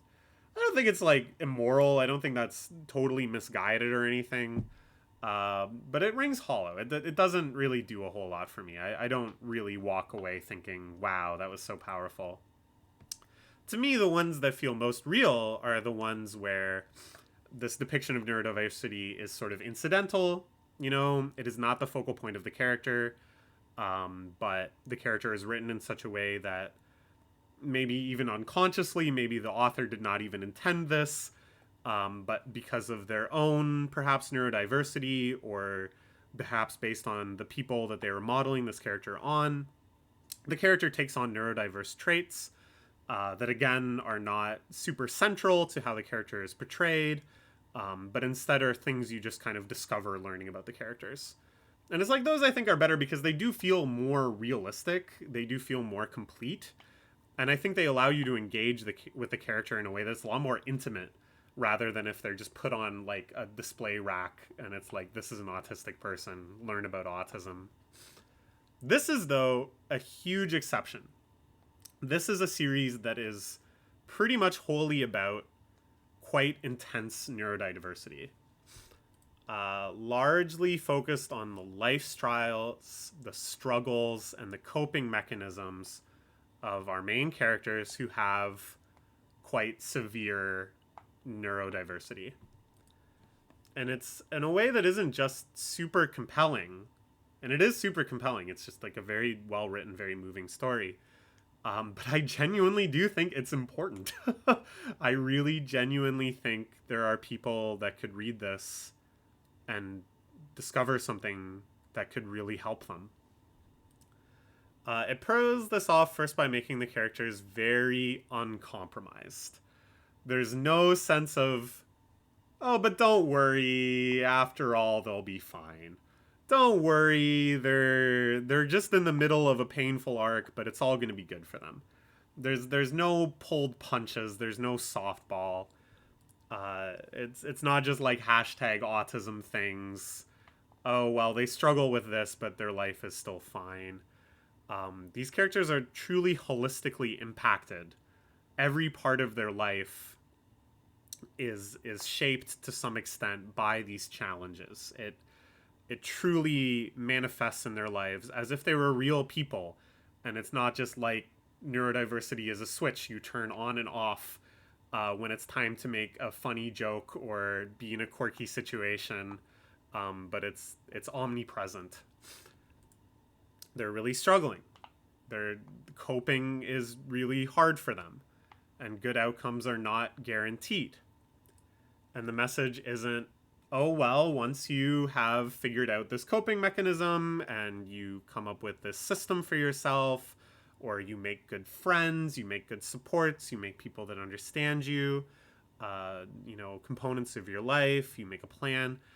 It's like all of that stuff helps, and it's really good to try and do your best. But not one of those things, not all of those things will suddenly make everything easy. It's like life is hard, but it's worth it. You know, you are not defined by this. You are not intrinsically limited by this, but it is something that you have to account for and something that you have to work to cope with. And also, I think the series becomes so intimate and so moving and vulnerable because it's all framed through our main protagonist's revelation of his own neurodiversity. That basically the premise is it focuses on this kind of like Yankee delinquent type of character who doesn't pay attention in class and flunks a lot of tests and doesn't seem to be succeeding in his part-time jobs and just really can't get his feet underneath him, can't really figure out how to succeed at stuff, has adopted this very intimidating aura out of being afraid of confronting what feels like failure. And then a character comes into his class. The other main character is a transfer student who is very obviously quite neurodiverse, has a lot of challenges, has this notebook, behaves very strangely, has strange interests, doesn't behave appropriately in social situations. But as our main character gets to know him and gets to understand what he struggles with and what he's doing to cope, he realizes, like, oh my God, like that could help me. That's the sort of help I need. I, like him, have a hard time remembering what to do in a lot of situations. I, like him, don't really get how to behave socially a lot of times, which is why I act abrasive and indifferent. And it's this beautiful moment where he tells his friend, I'm retarded. And I don't know what it is in the original Japanese. I assume it is something equally dated and offensive and not really the correct nomenclature. But the idea is that he is coming out this from the outside and he doesn't know anything and he's never considered these sorts of things before. But that it's such a beautiful, moving moment that brought me to tears and may bring me to tears again just remembering it, where it suddenly clicks for him and he feels maybe a little embarrassed but not ashamed. He tells his friend, he realizes this is something that I can understand about myself and something that I can, like, truly deal with, truly understand, and that my life could get so much better because I understand this about myself now. You know, he approaches it crudely, and he's full of embarrassment, he's full of confusion, but it's so honest. It's so real. There's no othering. There's no sense of, well, that's a problem other people have. It's like truly the character coming into it and embracing all these aspects of himself and truly getting in touch with himself and getting in touch with what he needs.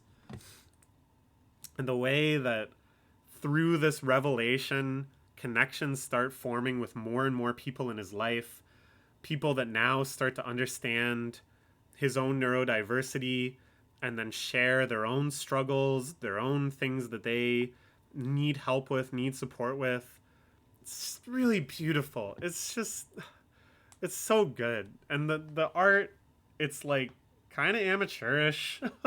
It's not the art of like a super veteran mangaka, but it feels so heartfelt. It feels really putting your best into it to depict the depth of these feelings and the way the characters are connecting to each other. It's so lovely.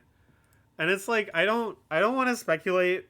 It's not my place to make assumptions about the neurodiversity of the mangaka, or maybe speculate on people that are very close to the mangaka's life or anything like that. But I cannot shake the feeling of the mangaka truly transmitting a very important message, a message that they think is so important about realizing these things about yourself and building the right support and knowing how to cope with them, and how much you can achieve and be happy if you're capable of those things, if you really try at those things. It's like, man, I receive it. Like, I don't know, I'm definitely a little autistic. Uh, I don't think I'm like super on the spectrum, you know? But I can recognize like areas of my life where I'm like, oh yeah, it's not how the neurotypical person would do it. Oh yeah, no, I'm pretty autistic when it comes to that.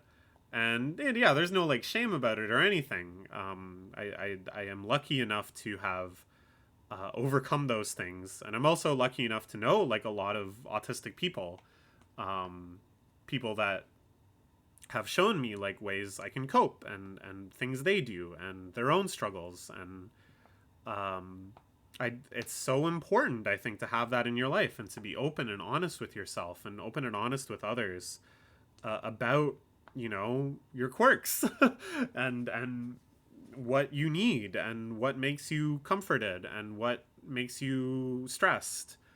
And so even though I can't really relate to these characters in particular, you know, like the sorts of symptoms they have and stuff with their own neurodiversity are very different than mine. But it's like I get it. Like I really get it. I really get why this stuff is so important. Okay. All right, now for something completely different. Shockingly, as important and as moved as I am by that series, there's still 5 more that debuted in the last 5 years that I want to talk about. At number 5, we have Chojin X.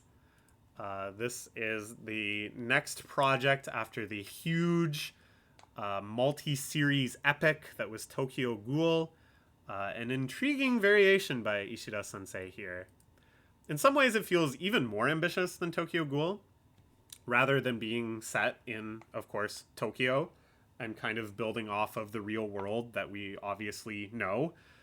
Here, we have an entirely new fantasy world that he has the responsibility of building and fleshing out in an interesting way. And so it is full of compelling historical mysteries. You learn kind of piecemeal the history of this world, the great wars that preceded it, the way that Chojin, super powered, supernatural humans have integrated into this history. There's all these very interesting, again, very kind of like piecemeal, hinted out to you deviations from real society, in terms of just how people behave and how professions work and how school works and everything, even technology. There's a lot of just kind of quirky, interesting stuff. And this gives an opportunity that is fully embraced to just have wild new settings, to have arcs in countries and islands and stuff that have gone through experiences that no country on Earth has, and have the physical geometry and stuff to match. In other ways, though, even though it's taken on all of these very ambitious challenges, it does feel kind of like a vacation from T-Ghoul, from the really intense heaviness that was T-Ghoul.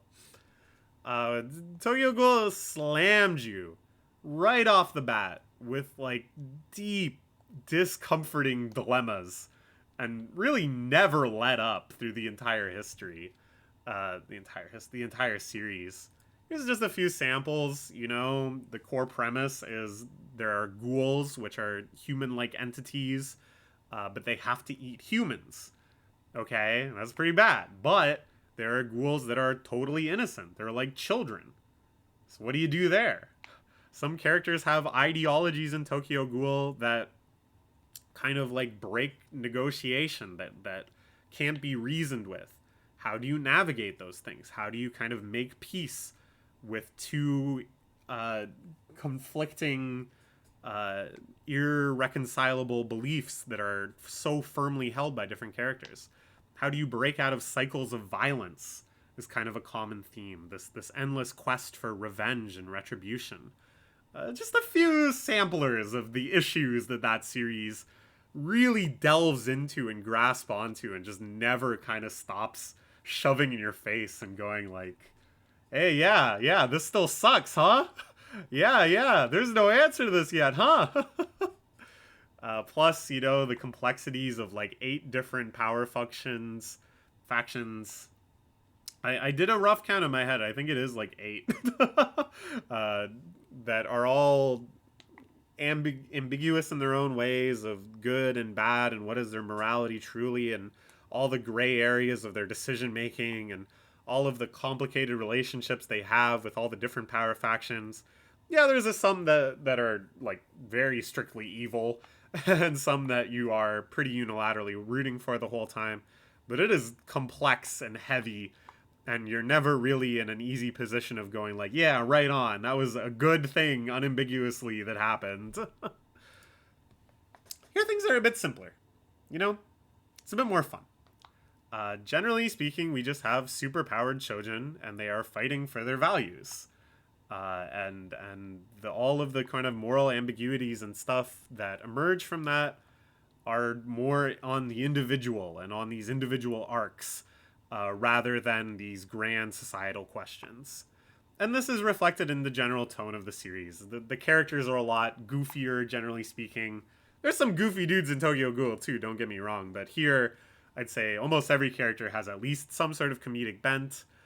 There's some very bizarre comedic digressions that are a lot of fun. And just the way the manga is constructed has this really free-spirited vibe that I absolutely adore. Like the paneling, the fight choreography, the way characters are depicted in their vast range of emotions. Every stylistic element is just so awesome in this, so unique. It really feels like Ishida Sensei's style, which was already so honed and refined in Tokyo Ghoul, has just been given the freedom to explode in like 80 new directions, which I love. But of course, this vacation is just relative to the normal routine of Tokyo Ghoul. This is a vacation not in absolute terms, but just compared to that.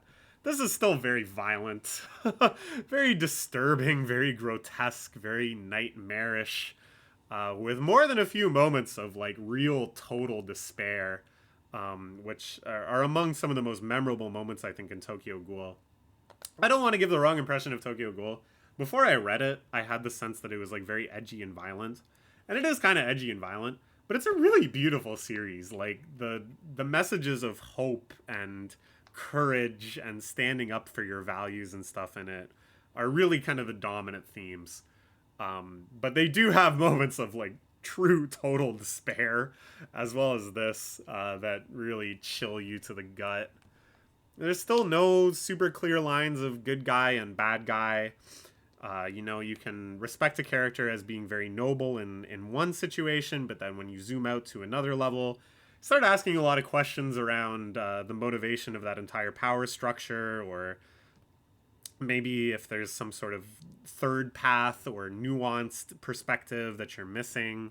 And moreover, every individual character in their own kind of quests to represent their ideals, you feel like they're all sort of on the edge of doing something totally different, of succumbing to some despair, of being pushed to a desperate situation where they have to compromise on everything that they had previously stood for, or now represent some new twisted version of their true morals. And it's cool because every individual is so empowered and so well realized, that they all kind of have these individual motivations. They all are at slight odds with one another. That you feel like the story has the potential for still infinite new factions, infinite twists, infinite betrayals, infinite realignments of allegiance. All of these things feel like they're just lurking under the surface, that they could still emerge. And what's so cool is that they could still emerge. Like, I got to Tigua late. My boyfriend recommended it. As I said, I had kind of the wrong impression of what it was like. I ended up really, really enjoying it. But it was disappointing that I had come to it after it was finished, that I never got to speculate alongside other people, and I never got to anticipate, what was coming down the pipe, arcs from now, volumes from now. So yeah, now I'm caught up. Now I'm waiting. More chapters, please. Hasn't been a new chapter since October. Ishida, I think, has just been allowed a total freewheeling, publish whenever you feel like schedule, which, good for him, but can we have some more chapters, please? All right. Moving into our Elite Four as we round the 2.5 hour mark. Let's talk about Sakamoto Days. So, we've talked a lot about Battle Shonen in various categories, various entries so far. I don't think we've actually just had a straightforward Battle Shonen like this yet. And, we've talked a lot about Jump series. This is yet another one. And we talk a lot about, in other videos, the pillars of Jump, the big successful series that just sort of run forever and ever. Let's praise the new pillar of Jump. BNHA, it's over. JJK, it's over. Whatever you thought about those endings, those were the endings. They ain't coming back. Kagurabachi, jury's still out. One Piece is still the GOAT. But who is next up? Who is gonna be sitting on the throne next to One Piece? In the second position after all that chaos? It's gotta be Sakamoto. The sheer quality of this series is so off the charts. It's already very popular, consistently a high ranker in the table of contents, but it's gonna blow up. It's gotta blow up. The anime is coming. I'm praying the anime is fantastic. I'm praying it conveys just how awesome this series is and attracts a huge audience. I mean, there's a lot to praise here, The character writing is great. Everybody is so interesting. Everybody has such fascinating arcs. The world building is amazing. The power scaling, which is, not something that I'm obsessed with, or there's some people that just only read through like a power scaler's perspective, but having a good sense of escalation, having a sense of, wow, this character truly is more powerful than another. I'm not just being told that, but I am being shown that, and that's exciting. And I am exciting to see our protagonist rise up to that challenge. That to me is an essential element of Battle Shonen that they just nail. It's very, very modern Battle Shonen, which we talked about. I don't need to belabor that. But it's very, very correctly done. They know just the right amount to tease future characters, to make you anticipate them, Oh, we've got this shadowy organization. There's 7 members in it. You get little glimpses of each of them. Then it's super hype when they show up later, and they live up to that hype. It's just the perfect blend of surprise and excitement while still living up to your expectations, while still kind of giving you a big picture perspective on where the series is going as a whole. And yet at the same time, with all of this intricate system building and power hierarchy building and world building, none of this stuff overwhelms the human element. That all of these arcs are built around tight situations of intrigue, cases, mysteries, lost people, rediscovered connections, vengeance. These great themes that manifest through nicely tight written arcs and really kind of get across this sort of emotional journey for the characters. With this dynamically growing scope and ambition, not just in terms of, power scaling, setting up future characters, setting up future arcs, but really diving into each arc.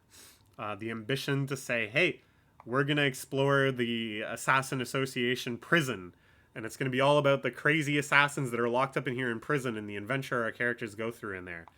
And just be like, And yeah, don't worry. We're going to do that for like a year. It's going to be sweet. It's going to be awesome. That to me shows the confidence of a series that is ready to run for years and years to come, that wants to hang with the big dogs. We really want to praise more than anything else, and I already praised that all stuff to great superfluous extents. What I want to praise even higher than all of that is the action sequences. This is the bold and hyperbolic statement that I will make. I think these are the best action sequences in all of manga. And here is my caveat, my walk back, my specification. I just mean in this sort of like action movie type genre where it's like stunts, a lot of, what in an action movie would be like the big defining stunts in like Mission Impossible or like a John Woo flick or whatever. Not fantasy, like not Berserk. Very fantastical, like doing a lot of crazy superhuman things, but not supernatural things, not superpowers, if you understand the distinction. For that kind of real world, dynamically unfolding battles in real world environments, I think this is the best that's ever been done. And in all of these arcs, the big sprawling fights serve as the climax, the centerpiece. They're all so unique, and they're all so good. Like fighting in a lab where the villains are whipping out all of this crazy scientific tech, and Sakamoto is trying to ad hoc figure out how to use them himself. Feels so different than fighting in a museum where they're whipping all sorts of historic relics off the wall. And you get brief little implied snippets of where these could have come from through assassin history. So of course it's an assassin's museum. Feels so different than fighting at the carnival, where they're running around on top of roller coasters and jumping from Ferris wheel carton to Ferris wheel cart. It's crazy, man. They're all so good. And it's like every arc, you can tell the setup is not just the setup in terms of what needs to happen for the plot, but that the author is so excited to see how he can bring all of these set pieces to bear in brand new ways for these fight scenes. Every character fights with such personality too. It feels like the quirks they have in their characterization are reflected so well in their techniques and their choreography, in the skills and power that they've developed. Like it makes sense that they would have gotten good at the things that they're good at. It's like using fight scenes to reinforce the likability, the personality of the characters. And then this is such a genius move. Our main character Sakamoto, the gimmick of the series, which doesn't really matter a whole lot, but I think is a fun premise, is that he used to be one of the all-time greatest assassins, but then he decides to retire and live a quiet domestic life with his wife and kid. But of course, he is called back into the game, and his gimmick in the way that he fights is because he's like out of the game now and he doesn't really have like weaponry. He just fights with whatever's at hand and turns everything around him into weapons. It's so brilliant. It's so much fun. It's so surprising and exciting, and so varied. And it's like a way for the setting, the uniqueness of the setting, to like manifest itself in these usually final climactic fights of Sakamoto versus like the head honcho of that arc. So good, man. I really cannot overstate how cool these fight scenes are, man. How cool is it that they're still coming up with novel variations on action movie classics? And here is an example. I don't even think this is like the best example in the series or anything like that. I don't even think this is like that far above average. This is basically an average moment in the series, but I think it's just such a perfect encapsulation of what I think is so cool about this series. There's a scene in this prison arc. They have to go through the laser grid maze. We've all seen it. Folks, we've all seen the laser grid a million times. What happens? Dive rolls, limbo, all this sort of tricky stuff. Maybe at some point, tension. Can you hit the laser off button in time? I'll pass you a mirror. What do they do in Sakamoto?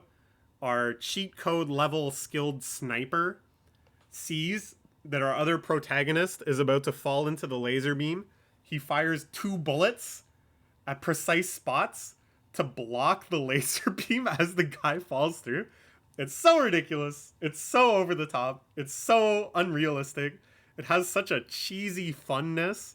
And it's just like, man, I've never seen that one before. I've seen a million laser mazes. I had never seen that one before. This guy's cooking. All right. Shifting gears dramatically to our number 3 entry. The latest series by my favorite mangaka, Fukumoto, who we talked about at length for his spin-offs. Now we are talking about one of the new main series that he is serializing now, Nikaido Hell Golf. Going into this, from seeing the title and seeing some promotional images, I figured this would be like his main series, psychological gaming action. That we would really dive into golf, which is a subject he's flirted with before. In his series Gambling Emperor Zero, there was an arc where Zero has to beat a professional golfer on one hole and comes up with all of these schemes and stuff to do it, to overcome his lack of natural golfing ability. Lots of fun, and showed that Fukumoto really has a deep appreciation for the game, which makes sense because he's super into mahjong and horse racing and pachinko and all the other old man pastimes in Japan. So I was like, oh, okay, so we're going to go hole by hole, stroke by stroke, real psychological, strategic analysis, golfer by golfer, Nikaido and his rivals. What are they going to do with the bunker? What club are they going to use? How do they read this green? I thought that would be the meat of it. I thought that would be the whole of it, really, that every chapter would probably be like showing 2 shots on one hole. An entire game would be a multi-year arc. That's typically how he does things. But no. No. This is a different beast altogether. This is a very, very different beast. Golf is hell, maybe. But Nikaido's life is hell for sure. We see years, decades of this pathetic soul's quest to become a professional golfer. Failure after failure. Every choice he makes is incorrect. Every hole he hits is a bogey. Not really, but that's the vibe. So on and on and on. He signs up for the protest. He gets a little further, but he doesn't make it. This year he signs up. He's shit. It just doesn't come together. Worst performance yet. This year he signs up, makes it past round 1. Then he fails. But as his life gets worse and worse, as the years pile on, as the failures accumulate, as his fans fade away, as his money dwindles, his life also gets weirder and weirder.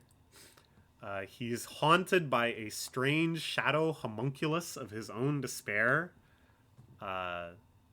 Yup. He, by chance, befriends an ill-fated Kafka-themed idol who is a rare ray of sunshine in his life, someone who gets him, relates to him as she herself is struggling and failing to make it in a harsh competitive industry, being an idol. She thinks he's kind of cool in his own sad way, that he keeps trying. And tragically, as these opportunities for happiness occasionally crop up, again and again, he is dragged down into the hell of golf. He makes bad decisions. Most of them around golf. After that, we get even some weirder and potentially even more hellish stuff that's happening now in the scanlated chapters. I don't know. I don't know where this is going, but I am scared for Nikaido. This is a brutal, brutal manga. Fukumoto manga are sometimes quite despairing, very intense, sometimes showing characters in absolutely miserable, hellish states. But this is another level, man. This is... I don't know. I don't know. Maybe he's gonna bring around eventually. Maybe Nikaido someday will smile. But the title is called Hell Golf. And he's in hell. All of this, of course, is presented in Fukumoto's extremely one-of-one, truly alien genre style. And I don't just mean the art style, which of course is totally idiosyncratic and unique, but just in his like sense of humor, his sense of humanity. Like, we have these lows of tear-jerking brutality beyond pretty much anything I've ever seen in manga. And then on the same page, there's a Tom Cruise pun.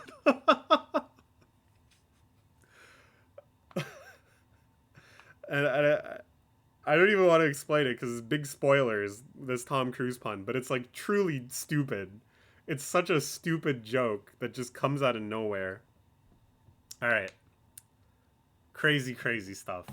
Give it a read. Even if you haven't read Fukumoto before, or you've read it and you go, that's not my cup of tea, I think everyone should try this.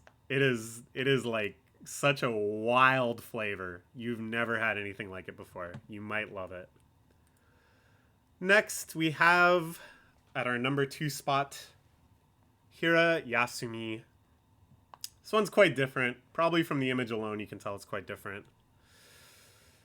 I first caught up on this series, which I had seen recommended a few times, and I put on my phone while I was waiting at the hospital. I had a urinary bleed. It was kind of scary.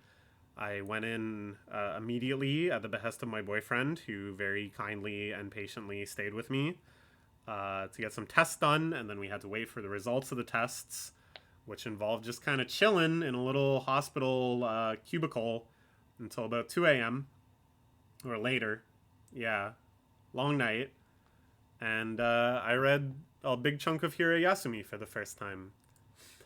And as I write these slides, which was about a week ago, I was reflecting on this incident and reflecting on Hira Yasumi, sitting on a Via Rail train that at that point had already been delayed for 4 hours due to all sorts of truly unfortunate coincidences and mishaps, and was still kind of indefinitely delayed going into the future. I was tired and exhausted and miserable. It had been a long, long weekend for me, and I just wanted to get home. And writing these slides, I said, fuck it. Enough of this attempt at productivity. I don't feel like writing any more slides. I'm just going to read more Hira Yasumi. I'm going to reread it. And so I did. And I read some iShield 21 too. And it was truly healing in that moment. And of all the things I love about manga, and there are a lot, it is definitely like my favorite artistic medium. This solve-like quality, this ability for manga to truly transport you out of a bad, stressful, miserable situation and into the world of the manga, I think is number one. That's the most important thing. It can be so all-consuming. It feels more than reading a book where you kind of have to engage your imagination to picture things, and it's a little more effort, or TV or movies where you're engaging with it like passively, and it's just sort of blasting into you at the rate it is. Manga, I feel like, is more all-consuming because it's like this midway point where your imagination isn't really strained at all. You're just looking at it and seeing what's happening. And it's not like it's very high effort to picture much stuff, but it is still your own engagement. You are reading panel by panel. You are turning the pages. To me, more than any other medium, it really engages me. It really draws me in. Feels like everything else is blocked out. All the logic and pacing of the real world is replaced with that of the manga. And this, I think, just goes beyond explaining, but it's true. Like, I really no longer felt like I was stuck waiting in those stressful situations, but that I was, not that I was in the world of the manga, but that my mind was moving with the time of the manga. And maybe it's just because I read so much manga when I was so young, like 10. It's just like permanently brain damaged me And now this is the way my brain works, and I'm like triggered by manga into going into some sort of fugue state. But I hope it works for you too, because that is such a great feeling. So what is the sensation I get reading Hirayasumi specifically? Why was it such a soothing thing to have in these horrible times? Horrible, that's a bit of a stretch. They weren't great times, bad times. Well, this is a story where a curmudgeonly old woman who passes away before the events of the series and is kind of explored in flashbacks, a student trying to understand her artistic ambitions, trying to rate manga, not quite getting there, trying to understand high art in her art college program, not quite getting there, an overworked real estate assistant with a messy apartment and a lot of despair about the future, a kind of a goofy man who skated by an extended adolescence who is now grappling with the responsibilities of a new child.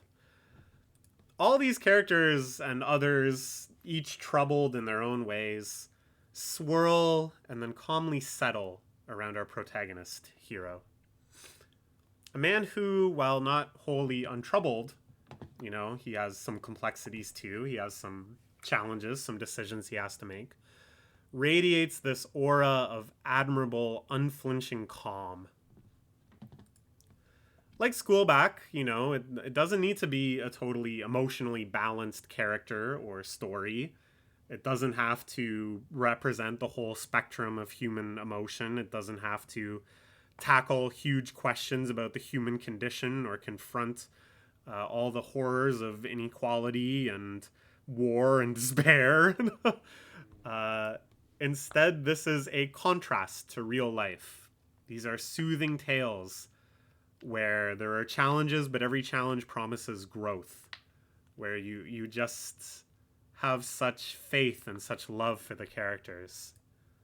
With a unique art style it's minimal, it's expressive, it's so rich, so warm. And the final point I'll leave you with, and I feel like I can't really over-explain the qualities of this series. You just got to read it yourself. But the one thing that really surprised me is that they make some of the characters like really attractive. Like the real estate assistant lady, who's kind of the main love interest of Hiro. She's hot. And you look at the art style and you're like, you're crazy. But then you see the way she's drawn in some chapters and you're like, wow. Damn. Same with Hiro. It's kind of like this mentioned a few times quality of like people find Hiro like really handsome and he used to be an actor. And it's like the way he's drawn sometimes you're like, oh, I get it. And it's like, damn, how'd they pull that off? How'd they have this sort of art style and then still kind of convey these attractive qualities to the character? Maybe I'm crazy. Maybe you're going to read this and be like, what is she on? But I don't know. I think this is just proof of how mesmerizing manga can be, that you're like, I hope they get together. They're so attractive. Okay. Let's move on to number 1. This is another weekly Shonen Jump series. Here we have our titular protagonist. This, of course, is Akane Banashi. So, you know, I've read a whole lot of weekly Shonen Jump series. I'm aiming to be somewhat of a Shonen Jump historian, working my way back through all the different eras and reading notable series and such. And what I've found is Jump is dominated primarily by just 4 main genres. You got your sports. That was kind of the first fundamental pillar of Jump. You got your rom-coms, which in turn have a bunch of subgenres, but are generally ones about a girl trying to get with a guy and vice versa. You got your gag comedies. Lots of those. Persistent element. Always got to have 2 or 3 gag comedies running in the magazine. And of course, the meat and potatoes of it. Many, many, many flavors of battle shonen. Deviations from one of these kind of anchor genres is pretty rare and usually quite unsuccessful. Like, if you look at stories we talked about, we had Psych House and Cypher Academy. I would say both of those deviated pretty strongly from typical Jump genres. And both of them, sooner or later, got axed. And yet here we have a story about Rakugo performance, another ancient Japanese art form, not as old as Manzai actually, but one that has a very traditional Japanese arts aura, where a solo storyteller will sit on stage and without moving the lower body or using any props beyond a fan, express a large, complex, multi-character story just by doing imitations of different characters and gesturing and posing their face. And it stars a woman, which is all too rare in Jump. The tide is slowly changing. We're getting more and more women protagonists, but definitely atypical. And yet, this is a success. Akane, by all accounts, is a big success. Hasn't gotten an anime yet. KyoAni, I think KyoAni is the only one I trust to do it, if you're interested. But selling well, always ranking highly in the table of contents, building a lot of acclaim, building a big fan base, getting localized. Well, everything in Jump is getting localized, but you know what I mean. They would have done it anyways. It's great. And in some ways, yeah, it kind of makes sense, because like any good battle shonen, this does have world building, and it has power scaling. There's literally ranks of Rakugoka performer. Kane's trying to work her way up the ranks, and you see the performances of the higher level people, and you're like, whoa, dang, that's powerful. I don't know if she can measure up to that. Which is, again, the exact sort of cool power scaling factor that I think is something that makes reading shonen so much fun. And yeah, it's kind of like a sports series, or kind of that genre of competition shonen that we talked about with Shoha Shoten, where you kind of have different modes where the characters are like training and developing the characters, and other characters are introduced, rivals, and trying to learn new techniques and reflecting on challenges. And then the story kind of shifts modes, and now you're in competition mode. You're showing the actual Rakugo performances. So it has that kind of like mode and structure to it. So it's like, okay, yeah, that's worked in Jump before.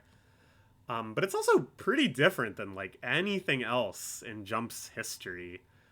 Although Akane herself, as the main character, keeps the tone pretty light, pretty fun. She's just a cheerful, goofy person. There's still lots of deep, deep contemplation in this series, reflecting on the art of Rakugo and how you manifest yourself within it, and just what it means in general to be an artist, to be a performer. There's a lot of space given to very delicate, very complex feelings that the characters truly have to wrestle with themselves to discover within themselves. It feels like a good josei, which is like manga for older women. Like when I read very recently Ikoko Nikki, great series. Would have made this list had it come out in the 2020s for sure. Check it out. But yeah, a very introspective, very kind of poetic series, all about wrestling with very hard inner problems, inner challenges of self-actualization and worldview. Akane's about that too, and good amount of space is given to those conversations, to those ideas, while also being so interested and educational about Rakugo.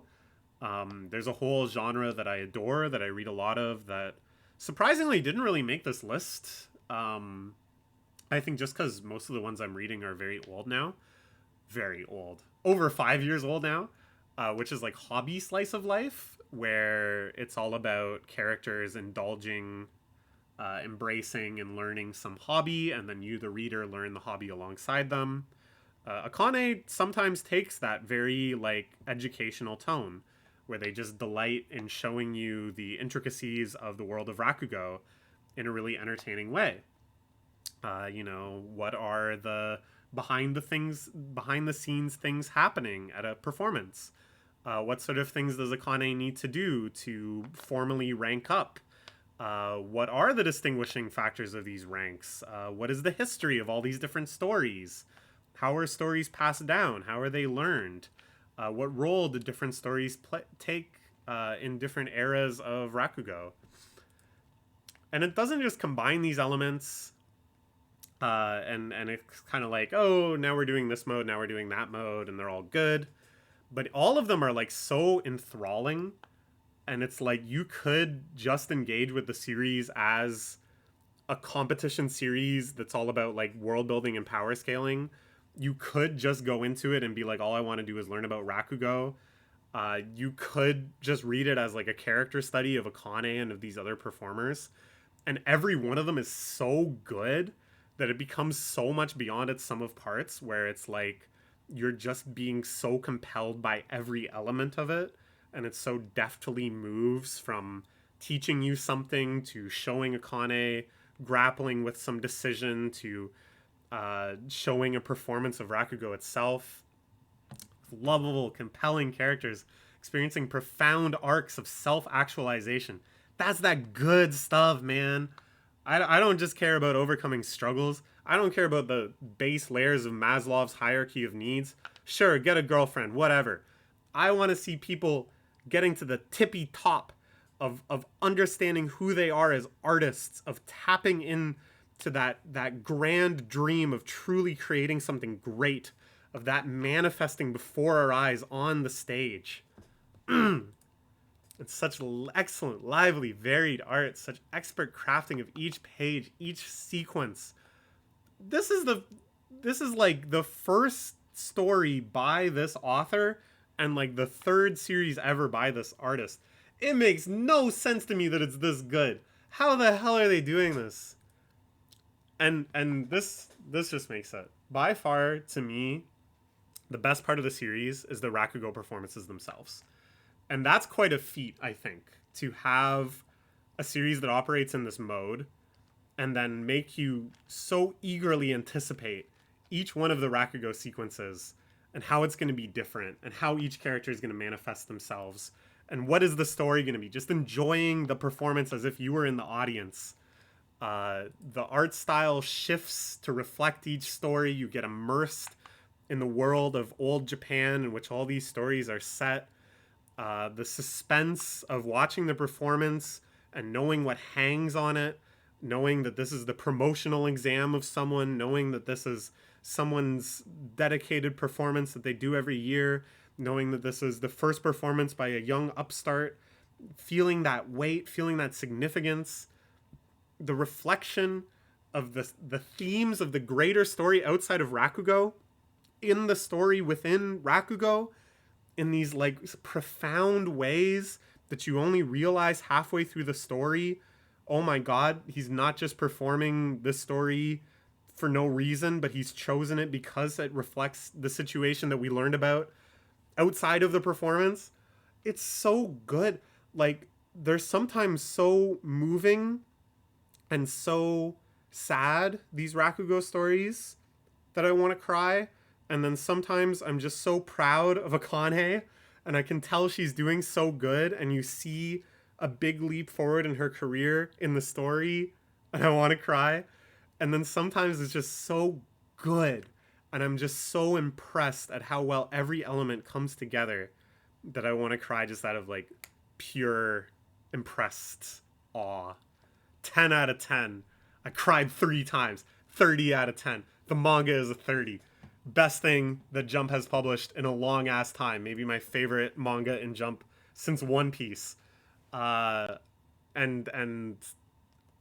definitely my favorite manga that's been published in the last 5 years. Okay, that's it. I hope you enjoyed watching it. We got in under 3 hours. Oh, I'm gonna make like 10 more of these videos. But I love doing it. I really love doing it. This is my own form of self-actualization. It's not the only one in my life, but it's one that I get a lot of pleasure out of. I don't care even if you're watching it. I just had such a fun time making that. But I hope somebody's watching it. If you're watching it, kudos to you. Thank you. All right. I'm going to bed. Goodbye.